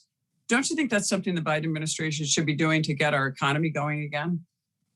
I know that we're looking at all the tools, and obviously that support in the economy, those additional funds have also propelled our economy and supported business revenue creation at the same time. So, it's not my position at the SBA to judge in terms of the best economic decisions to make overall for the economy, but I know that has been a shot in the arm in the economy to have that stimulus check distributed. Right, but we're running out of stimulus checks. Just one more thing, as you said, you're a small business owner. I mean, a lot of businesses are C Corps. Our business has been around a long time. We're small, we're a C Corp, we're hurt by taxes. I think if you're a business owner, I think you can safely say that taxes hurt all businesses, large and small, but are particularly harmful to small businesses. And in an area like mine, 94% of the jobs created in my region are from small businesses. So we don't deal with the large business problem. So these taxes are going to really hurt our community. Yeah, as I mentioned earlier, this is really President Biden's focus on taxpayers over earning, over $400,000 is really the priority focus, including the S corporation taxpayers. But all of the exceptions that are typically benefiting small businesses, the rent, capital gains, passive income will continue to apply. And so the budget includes provisions really to close those loopholes I referenced that allow larger corporate taxpayers with income over $400,000 from avoiding paying certain taxes. And so that's really the focus, as I referenced earlier. So I appreciate what you're hearing from the constituents. I hear a combination of course, that plus the COVID issues and the care economy issues in education. So I look forward to continuing to partner with you to help support our small business. Thank you. I think my time's up, but thank you so much. And I appreciate your testimony and for actually being here today. Thank you. The gentle lady's time has expired, and now we recognize the gentle lady from California, Ms. Chu. Thank you, Madam Chair. Administrator Guzman, since the start of the pandemic, I've been extremely concerned about the Trump administration's failure to collect demographic data on PPP recipients. It prevented us from understanding which types of businesses benefited from the program at a time when so many were struggling. And that is why it was so significant that the Los Angeles Times had a recent investigation in which they reported an alarming finding that in LA, businesses in majority white neighborhoods in the early days of the PPP loans received loans at twice the rate of majority Latino areas, 1.5 times the rate of majority Black areas, and 1.2 times the rate in Asian areas. So clearly, there needs to be more help for underserved businesses. And one of the most important lessons of this past year is that community financial institutions can effectively reach businesses that are not served by traditional banks, and they can do so at scale. Now, I've long championed the Community Advantage program, which leverages nonprofit mission-oriented lenders, and have authored legislation to give the program long-term stability by authorizing it for 5 years. So how can we expand the role of CFIs such as Community Advantage in the small business lending ecosystem so that we can support an equitable long-term recovery? Well, one of the silver linings of the pandemic has been SBA's increased network of lenders that have been accessing the PPP program. And we hope to continue to partner with them, including those mission lenders, CDFIs and CDCs and others, to make sure that we're supporting small businesses that are underserved, because the data is stark in terms of access to these programs. And the U.S. Chamber had a similar study which showed that Black businesses were unable to access capital at the same rate, half the rate actually, of white businesses. And so you continue to see that in the data. And so the SBA is working hard to try to find solutions to partner with institutions that are serving these constituents, as well as all of our traditional banking partners, to better support through SBA programs capital access for these constituents. Thank you for that. Administrator Guzman, I wanted to ask about another issue, which is the Shuttered Venue Grant Operator Program. I'm proud to represent Southern California and the countless live venues such as the Troubadour and the movie theaters that make our region so special. They were the first businesses to close and will be the last to reopen. And that is why the Shuttered Venue program includes this supplemental phase for businesses still experiencing deep losses in the first quarter of 2021, like so many of the live venues in LA County. But because of the program delays, SBA already actually has the necessary data from the applicants to calculate both the initial loans and the supplemental loans right now.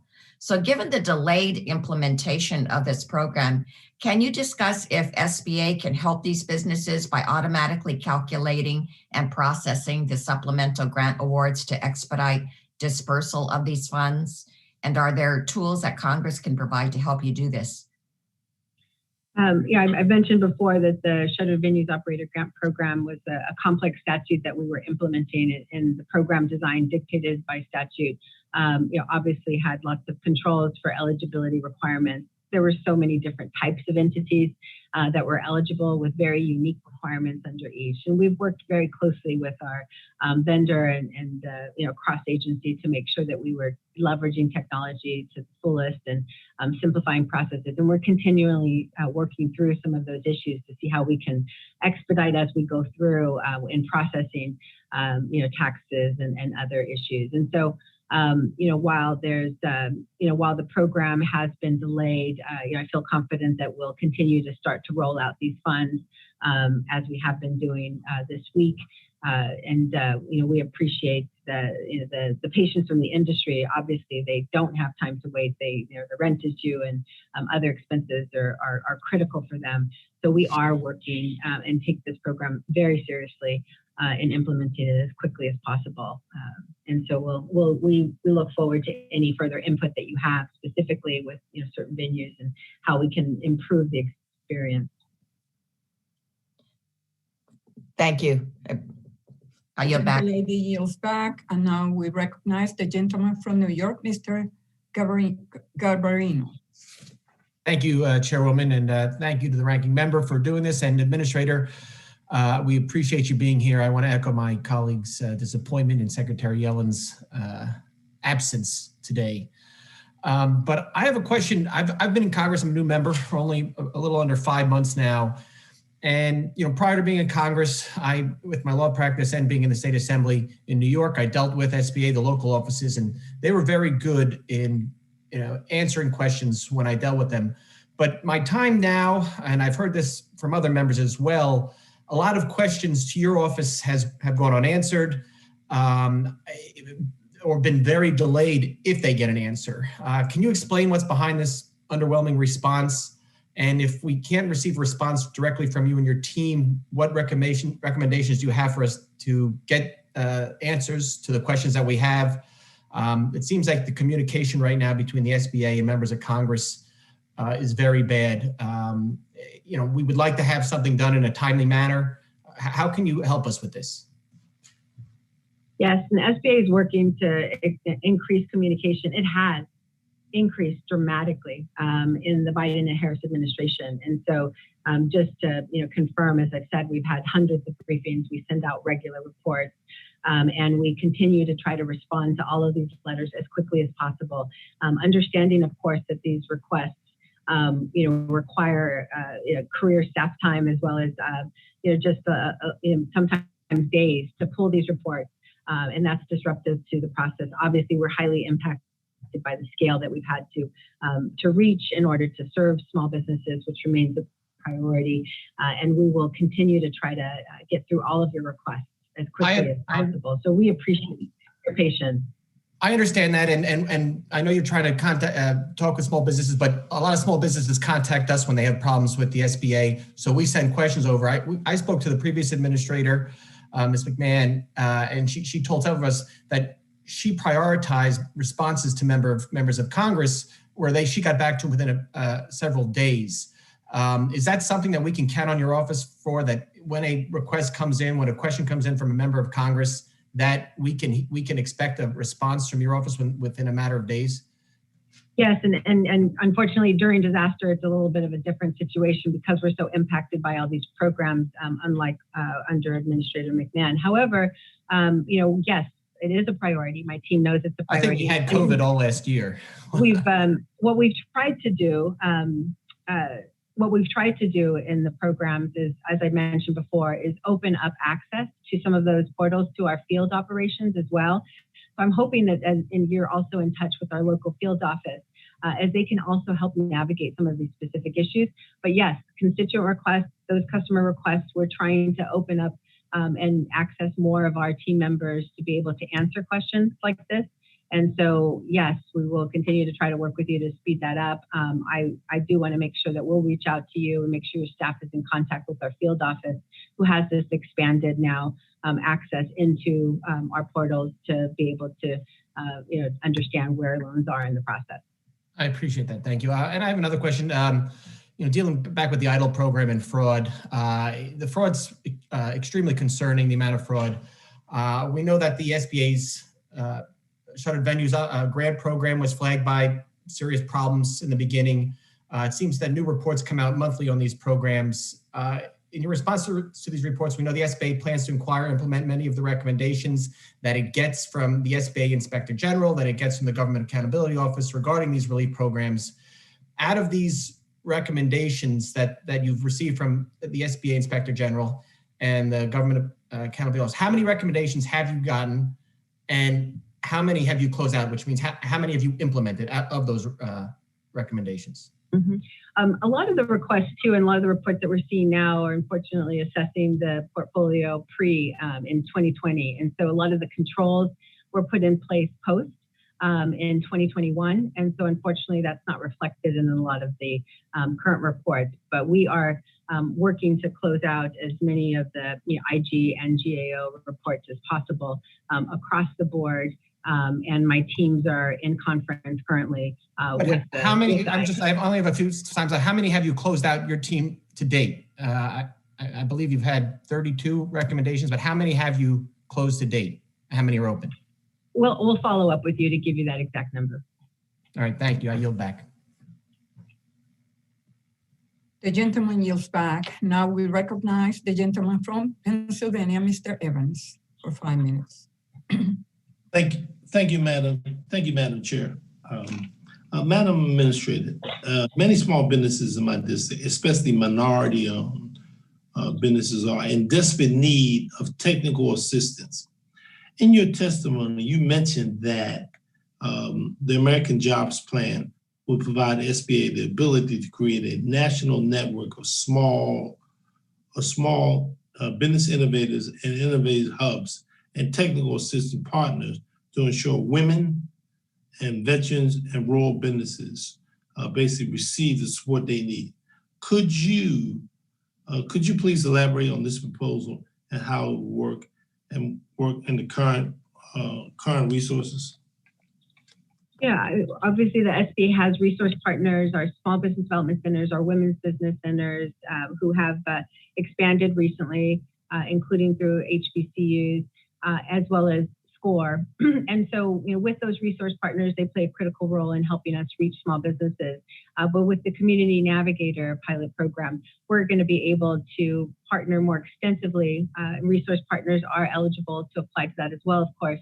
But the point of that is to create a hub and spoke model where there's a central source of information and a network of more local navigators who can help small businesses connect to resources and help them understand the process, the application process, et cetera. And so, with that program, we hope to fund national as well as regional and local organizations to create that system of dispersing information about these programs as quickly as possible so that businesses that have traditionally been underserved would be able to access those relief programs. So how would you say you think it's proceeding at this point? We just released the notice of funding opportunity yesterday. And so we know that we've done extensive outreach with organizations across the country to make sure that they were ready to apply through the grant portal process and hopefully serve our small businesses through the system. And that includes, diverse organizations and organizations across our regions that are underserved. Madam Administrator, I thank you for your leadership and your organization, what they're doing. And I think the technical assistance is probably utmost importance. Obviously, resources are important, but the technical assistance, I believe, is very important as a priority. Again, I thank you for your leadership. Yield back, Madam Chair. The gentleman yields back, and now we recognize Ms. Kim from California for 5 minutes. Thank you, Chairwoman. I want to thank Administrator Guzman for joining us virtually, though I must say that I share Chair and Ranking Member and my colleagues' frustration, and I'm also disappointed Secretary Yellen is not testifying today to discuss how Treasury is assessing the impact on a possible increase in taxes on small businesses. You know, as one of the members of Congress who helped craft the bipartisan PPP Extension Act, I wanted to follow up on some of the recent funding numbers that the SBA has been reporting and the decision to close the border.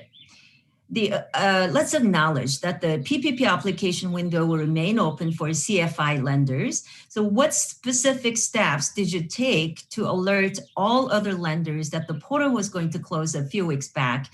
And did you provide advance notice to the lenders? If so, how many days or weeks in advance did you provide?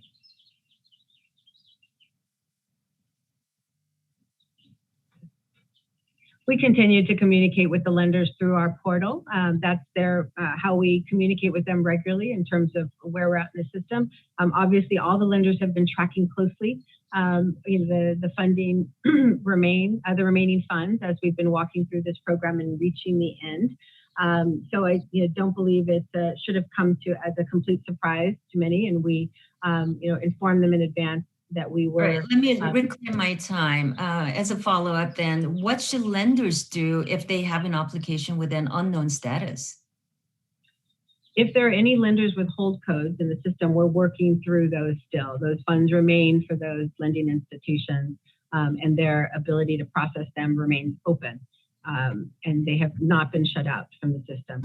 If it's for new loans, obviously they can work through CFIs, whether it's MDIs or CDCs or CDFIs, to partner and make sure that those new applicants get through.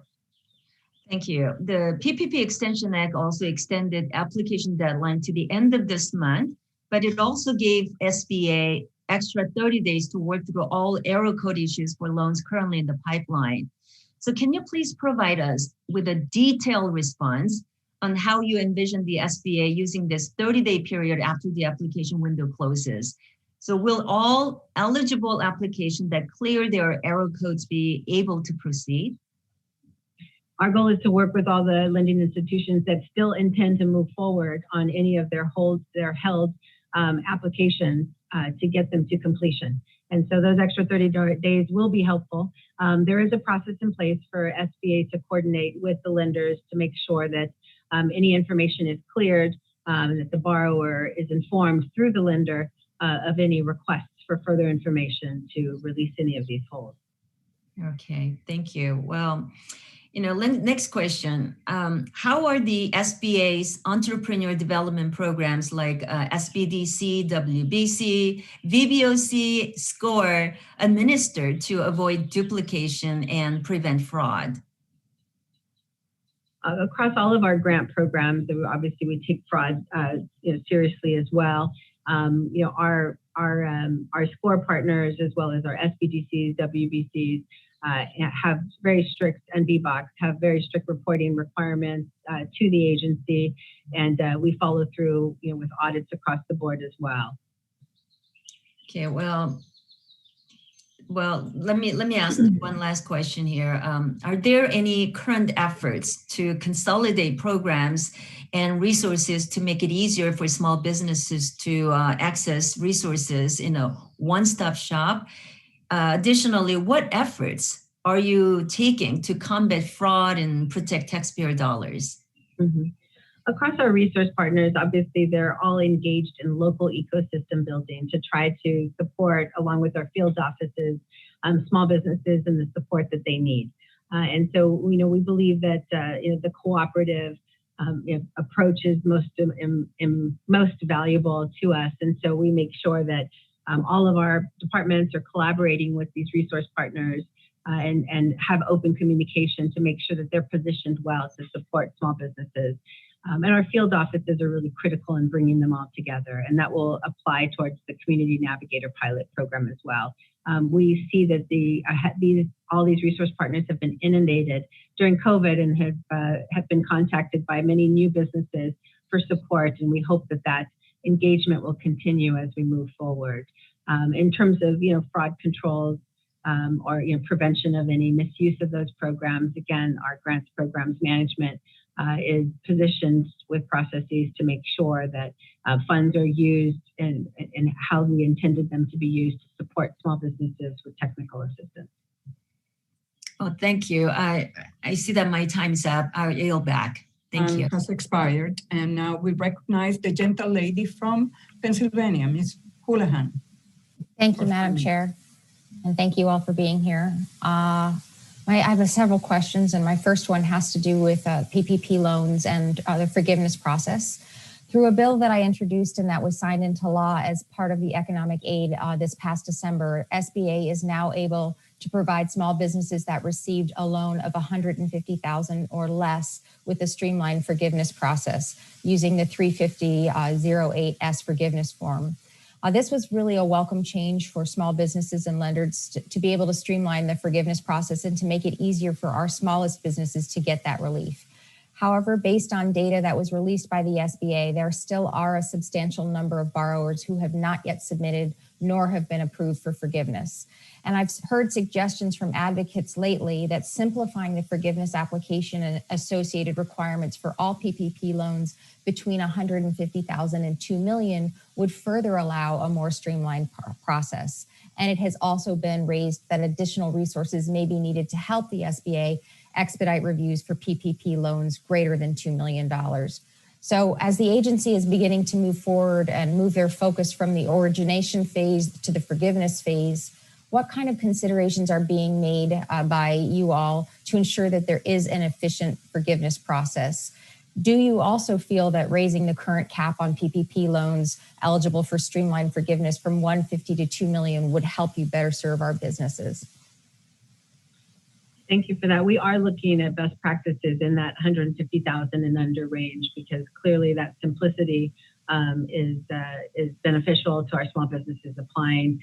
We do want to apply similar type, streamlined processes for the 150 to 2 million, and they're exploring options currently. And so we welcome a partnership in trying to circle back with you once we have more specifics to recommend. Obviously, we're talking to lenders who have been implementing PPP to understand what they're seeing and what they're hearing in terms of why borrowers are not pursuing forgiveness at this time. But we know that that cliff is coming with payments due, and want to make sure that we move forward to create a system that they will access more readily. And I apologize for my dogs in the background. Thank you, and I look forward to working with you on that as well. My next question has to do with concerns that constituents in my community have been raising with me related to, and I recognize you are facing unique challenges with the pandemic, but with your agency being asked to distribute federal assistance to small businesses, we are definitely hearing a lot more about customer service and the needs to have a more effective customer service. What recommendations do you have to improve the customer experience for those of us in our communities who are seeking assistance from SBA? And some measures we put into place, but I've asked my staff to be as entrepreneurial as the small businesses that we serve, and obviously providing strong customer support and service is really critical for small businesses as they seek revenues every single day. And so we've tried to take that approach, with our small businesses. They obviously need information easily accessible, as well as in simple terms. And so we've really been partnering externally with many organizations to better reach small businesses with authentic voices, people who can help them navigate and translate government to better support their needs. And in addition, we've equipped our field with more information and direct access to our programs so that they can better support our small businesses and turn around these requests. Obviously, SBA has been inundated, but we're working to try to find better ways with technology as well to streamline processes, including support to give small businesses answers and resources that they need ASAP.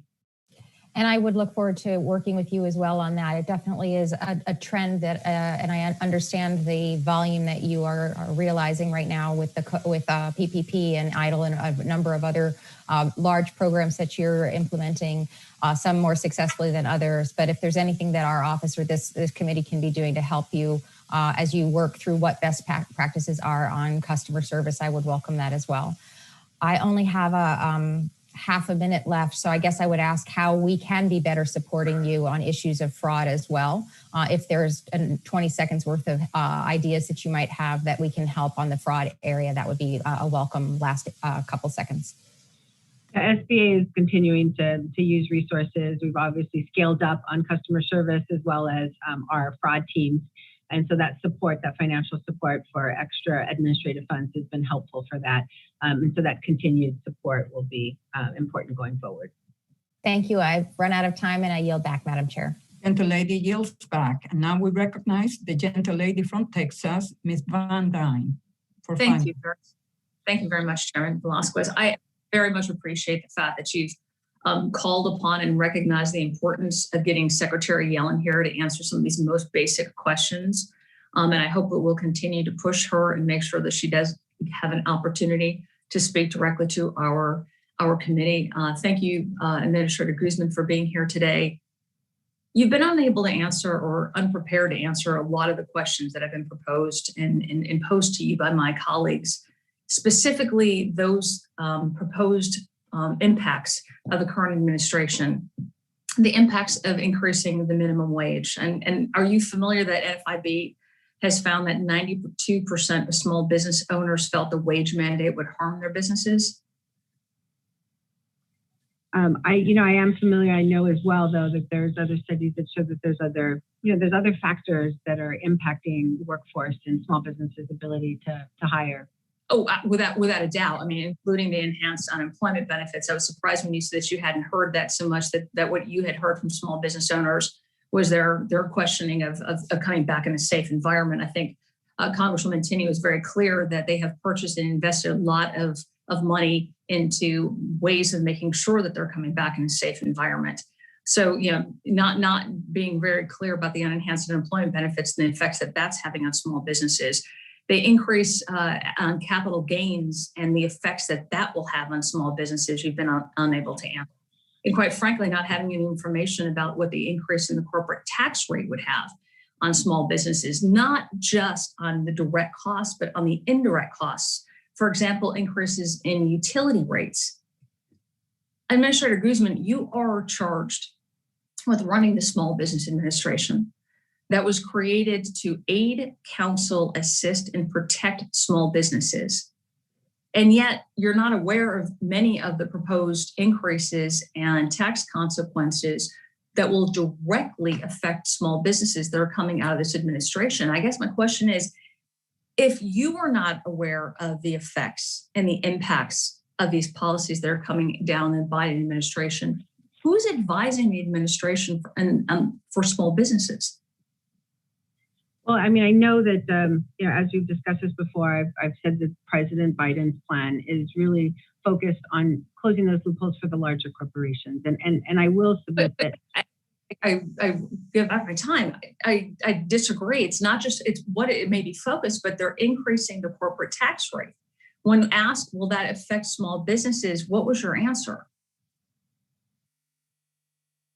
Only a very small percentage of small businesses are C corporations. We talked about that. No, regardless of whether or not they're C corporations, will increased corporate tax rate affect small businesses? Again, I mean, the Biden's plan is focused on those who have earnings over $400,000. And so yes, there will be small businesses that are included in that.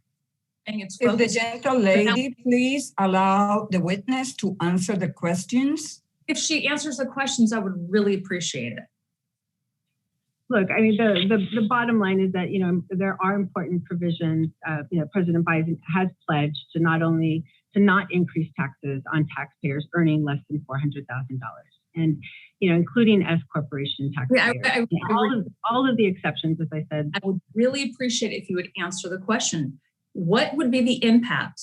And I know it's not the focus, but there will be direct and indirect impacts on increasing our corporate tax rate, correct? On small businesses? Not on the smallest businesses. I mean, so again, we're small businesses defined by your administration and by your department. I mean, things like increases in utility taxes and utility costs, those will be felt by small businesses, correct? small businesses will, will continue to, have to navigate, the systems in place and any increases that vendors might transfer to them. But, again, the focus on this tax reform is really to ensure that there's a level playing field for the smaller entities. I appreciate that SBA supports all small businesses. It could be as large as 500 employees. And so I reclaim my 20 seconds left. It's obvious that small businesses that you're speaking with aren't telling you what the rest of us across the country are hearing. I would welcome you. I would invite you to come down to Texas 24 in Dallas, Fort Worth, and speak with the small businesses that we are talking to that will tell you what the problems are directly so that you can be more prepared. And maybe then when you are more prepared and you've heard directly from small businesses, you can circle back with this committee and let us know what we're doing to be able to really prepare and protect our small businesses across the country as these Biden administration policies are coming down. I yield back my time. Thank you very much. The gentlelady yields back, and now we recognize the gentleman from New Jersey, Mr. Kim. But let me just react to this line of questioning. First of all, the topic of this hearing is an examination of SBA COVID relief programs. And the gentlelady, the administrator, is prepared to answer the questions related to the implementation of those programs. There will be a time for us to hold a hearing on any tax policies, but this is not the space. And I think the taxpayers deserves answers from the administrator as it relates to those programs that have been implemented by the current administration. And now, Mr. Kim, some time in response to your comments there. Those tax questions are fair questions because we're talking about the COVID activities and policies of this administration of the SBA, and tax policy on those new programs is very important. To have a basic understanding of the tax policies effect on small businesses will help us understand how these COVID policies, these COVID programs can be helpful. If we find out that there's more detrimental effect from the tax policy, we need to understand how that can affect the COVID policies, the COVID programs. They are very appropriate. It's unfortunate the administrator is unprepared today to answer basic questions about the administration's program. She is not representing the Small Business Administration at the table when the administration is talking about tax policy, which is extremely alarming, because if she's not there, who is? Those are direct questions we need to have answered, because all of this factors into how we address the COVID problem in this country. I just wish that you were so forceful when we were conducting oversight hearings with the previous administration as it related to the fact that ineligible businesses were able to get assistance, relief assistance that didn't qualify for. And so with that, Mr. King. We were at the table. We contacted Secretary Mnuchin and said, hey, we got a problem. And immediately he took action. If you recall, he got in the middle of this and rescinded about $280 million worth of loans to people and the businesses that were ineligible. Yes, we were active on this and will continue to be, I can assure you. And we will continue to be active on tax policies, and we will have Secretary Yellen at the table, and we will discuss those issues.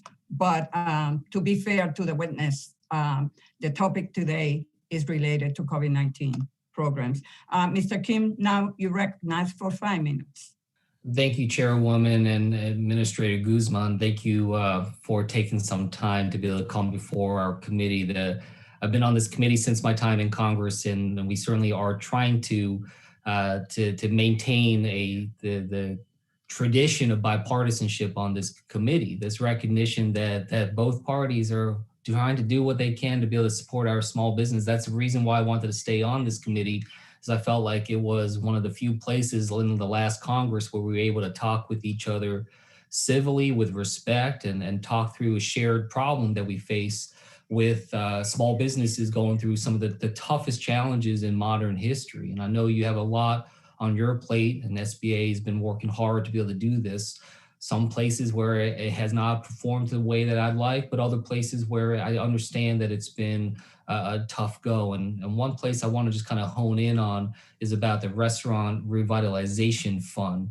Now, I know that this has been moving forward, that you've been trying to take on some lessons learned from the launch of the Shuttered Venues Operators Grant Program as well. And I know that the application is something that has been tried to be simplified and easy to use so that restaurants are able to move forward with this. And especially when it comes to making the program accessible for the smallest independent restaurants and the socially disadvantaged business owners. I'm also aware that the SBA had to work within the rules set by Congress, including how the funding amounts are calculated. So you didn't have a lot of discretion to spread around the $28.6 billion that we knew would not even come close to meeting the demand. Still, I'm very concerned to hear from businesses in my district, including socially disadvantaged businesses that are supposed to be prioritized, that their applications have been rejected without being provided a reason or an opportunity to correct errors. I worry that many of the most vulnerable businesses that we're trying to help are being left out, and that minor errors could mean that a business eligible for a very significant amount of money gets nothing, while the next applicant in line gets the full amount. So I just want to ask, can you please explain how SBA is handling applications with minor errors or insufficient documentation? And will rejected applicants ever be told the reason, especially in the event that Congress provides more funding for the program and they may have an opportunity to reapply? Thank you. I think the challenges with first in, first out programs is just that. And so obviously as businesses were allowed to get back in line and reapply, but that's obviously depending on the level of challenges in their application. I don't have specifics, so we'd have to review specific cases, directly in terms of why individuals were rejected from the program. But I'm happy to put you in touch, your team in touch with my team to make sure that we can work through those specific issues.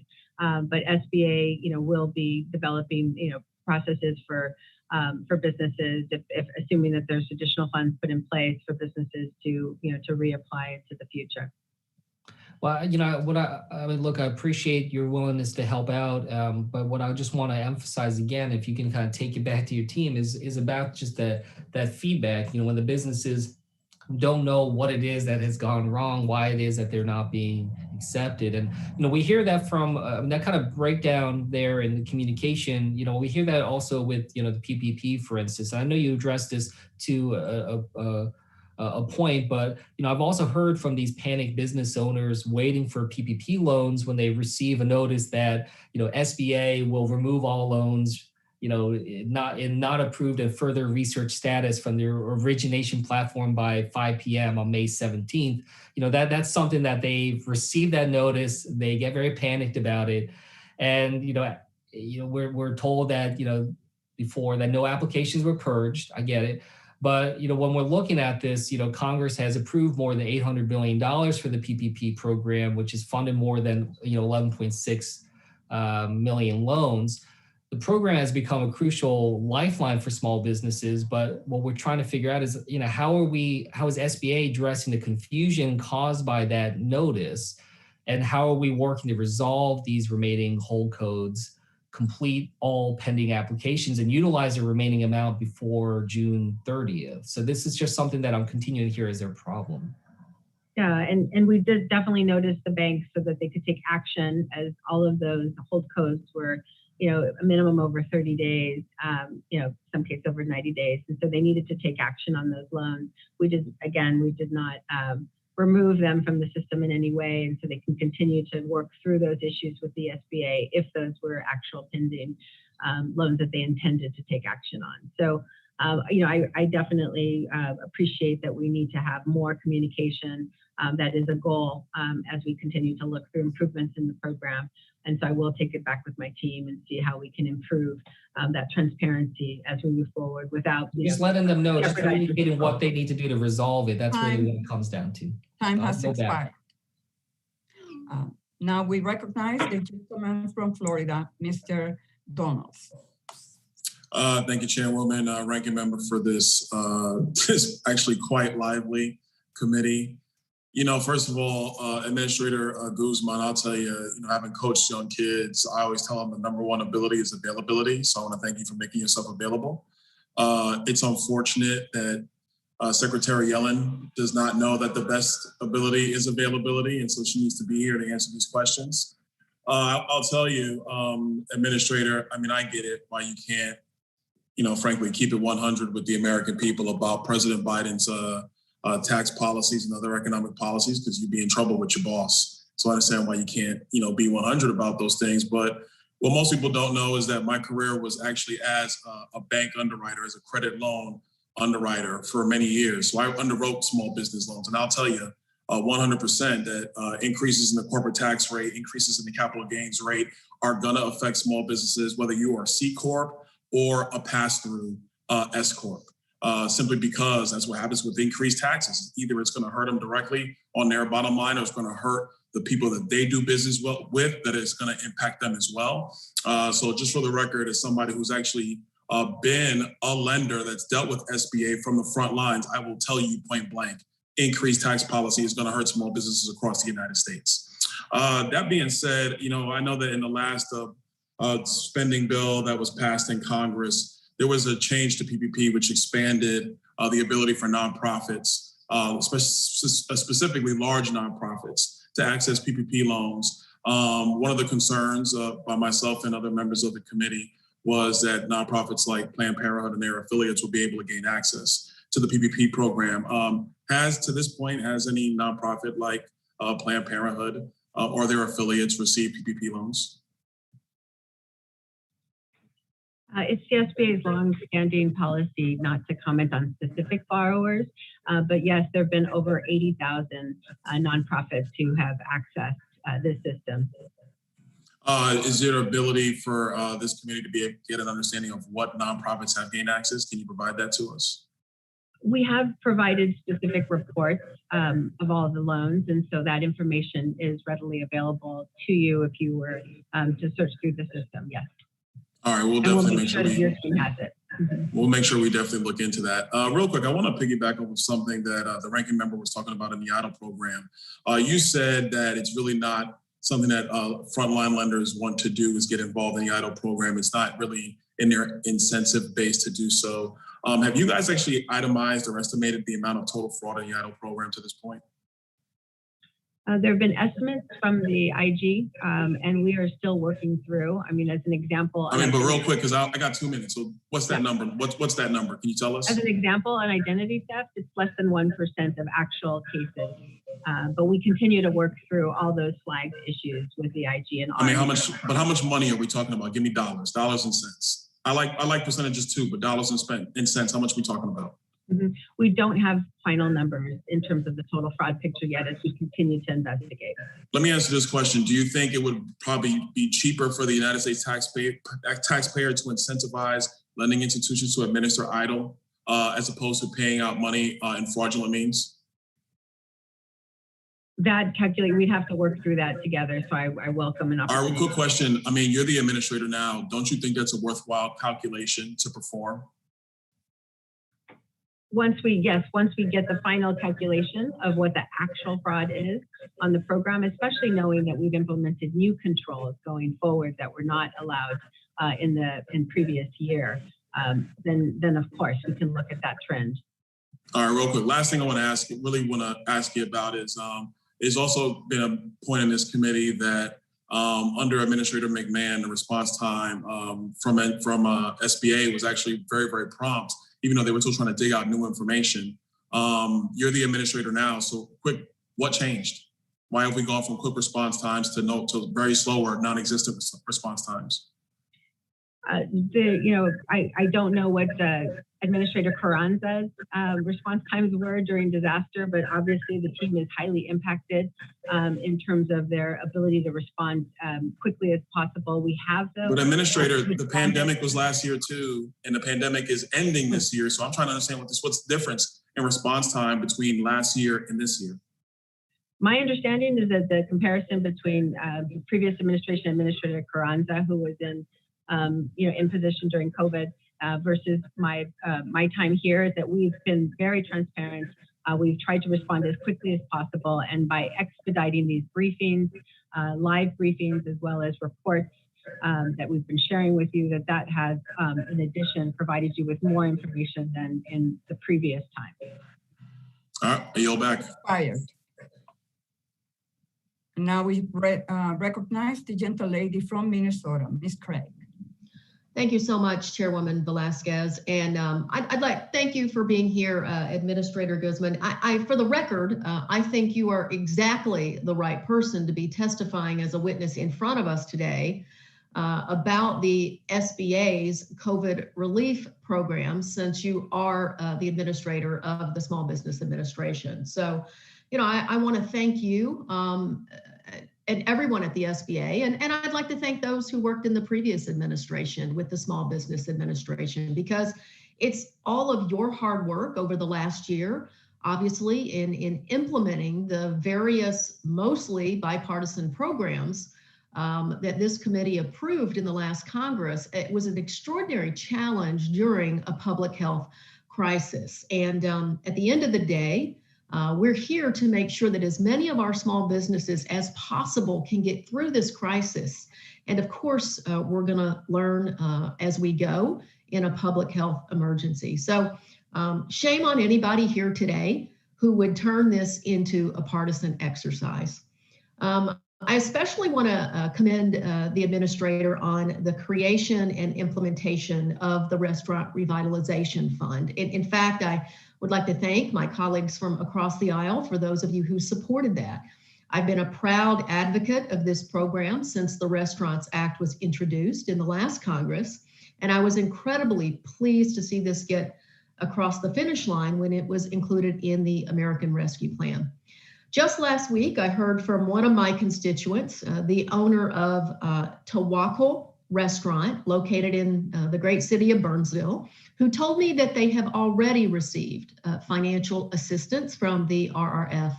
I'm pleased to see that these vital funds being dispersed to our hardest hit small businesses are going out so quickly to some. However, you know, there's another side of this. In terms of the RRF applicants, such as Nick's Diner in Cannon Falls, I'm really disappointed to learn that the likelihood of that independent restaurant receiving assistance is incredibly small. As some of my colleagues before me have mentioned, the RRF does not currently have enough money to assist many of its applicants. That's why I'm working on leading a group of my colleagues and pushing House leadership to replenish the program to fulfill current demand, or as many of those independent restaurants who've taken the brunt of this public health crisis. Literally, our government asked them to shut down during a public health crisis. We need to work together to uphold our ongoing commitment and replenish this fund. Administrator Guzman, you noted in your testimony that the RRF program has received more than 362,000 applications with a total of $75 billion in funding requested. At the current funding level, is there a possibility a large number of those applicants could miss out on receiving any of those grant dollars? Yes, there will be significant demand unmet at the close of this program once awards are finalized. Administrator, is there any estimate or prediction on how many of those applicants are not going to receive any of those grant dollars at this time? Not the specific numbers as they work through the specific applications and the dollar amounts for each. Obviously, we had the $9.5 billion in set aside to the smaller entities, but the latest numbers are over $76 billion in applied, and with only $28.6 billion available, there will be a significant number of those 372,000 applicants. Administrator, do you think that Congress should strongly consider replenishing this program? The program has been effective at reaching out and to support small businesses, restaurants, food and beverage businesses broadly. There's obviously a large pool of applicants who are interested in this grant funding. And these are the hardest hit industries that are big job creators in our economy. And so providing that support to them is really critical. And whatever Congress moves forward with, we would be more than willing to implement as expediently as possible. Thank you so much for that answer. And from that, I'm going to assume your answer is yes. Are you open to working with this committee and leadership to explore replenishing the RRF?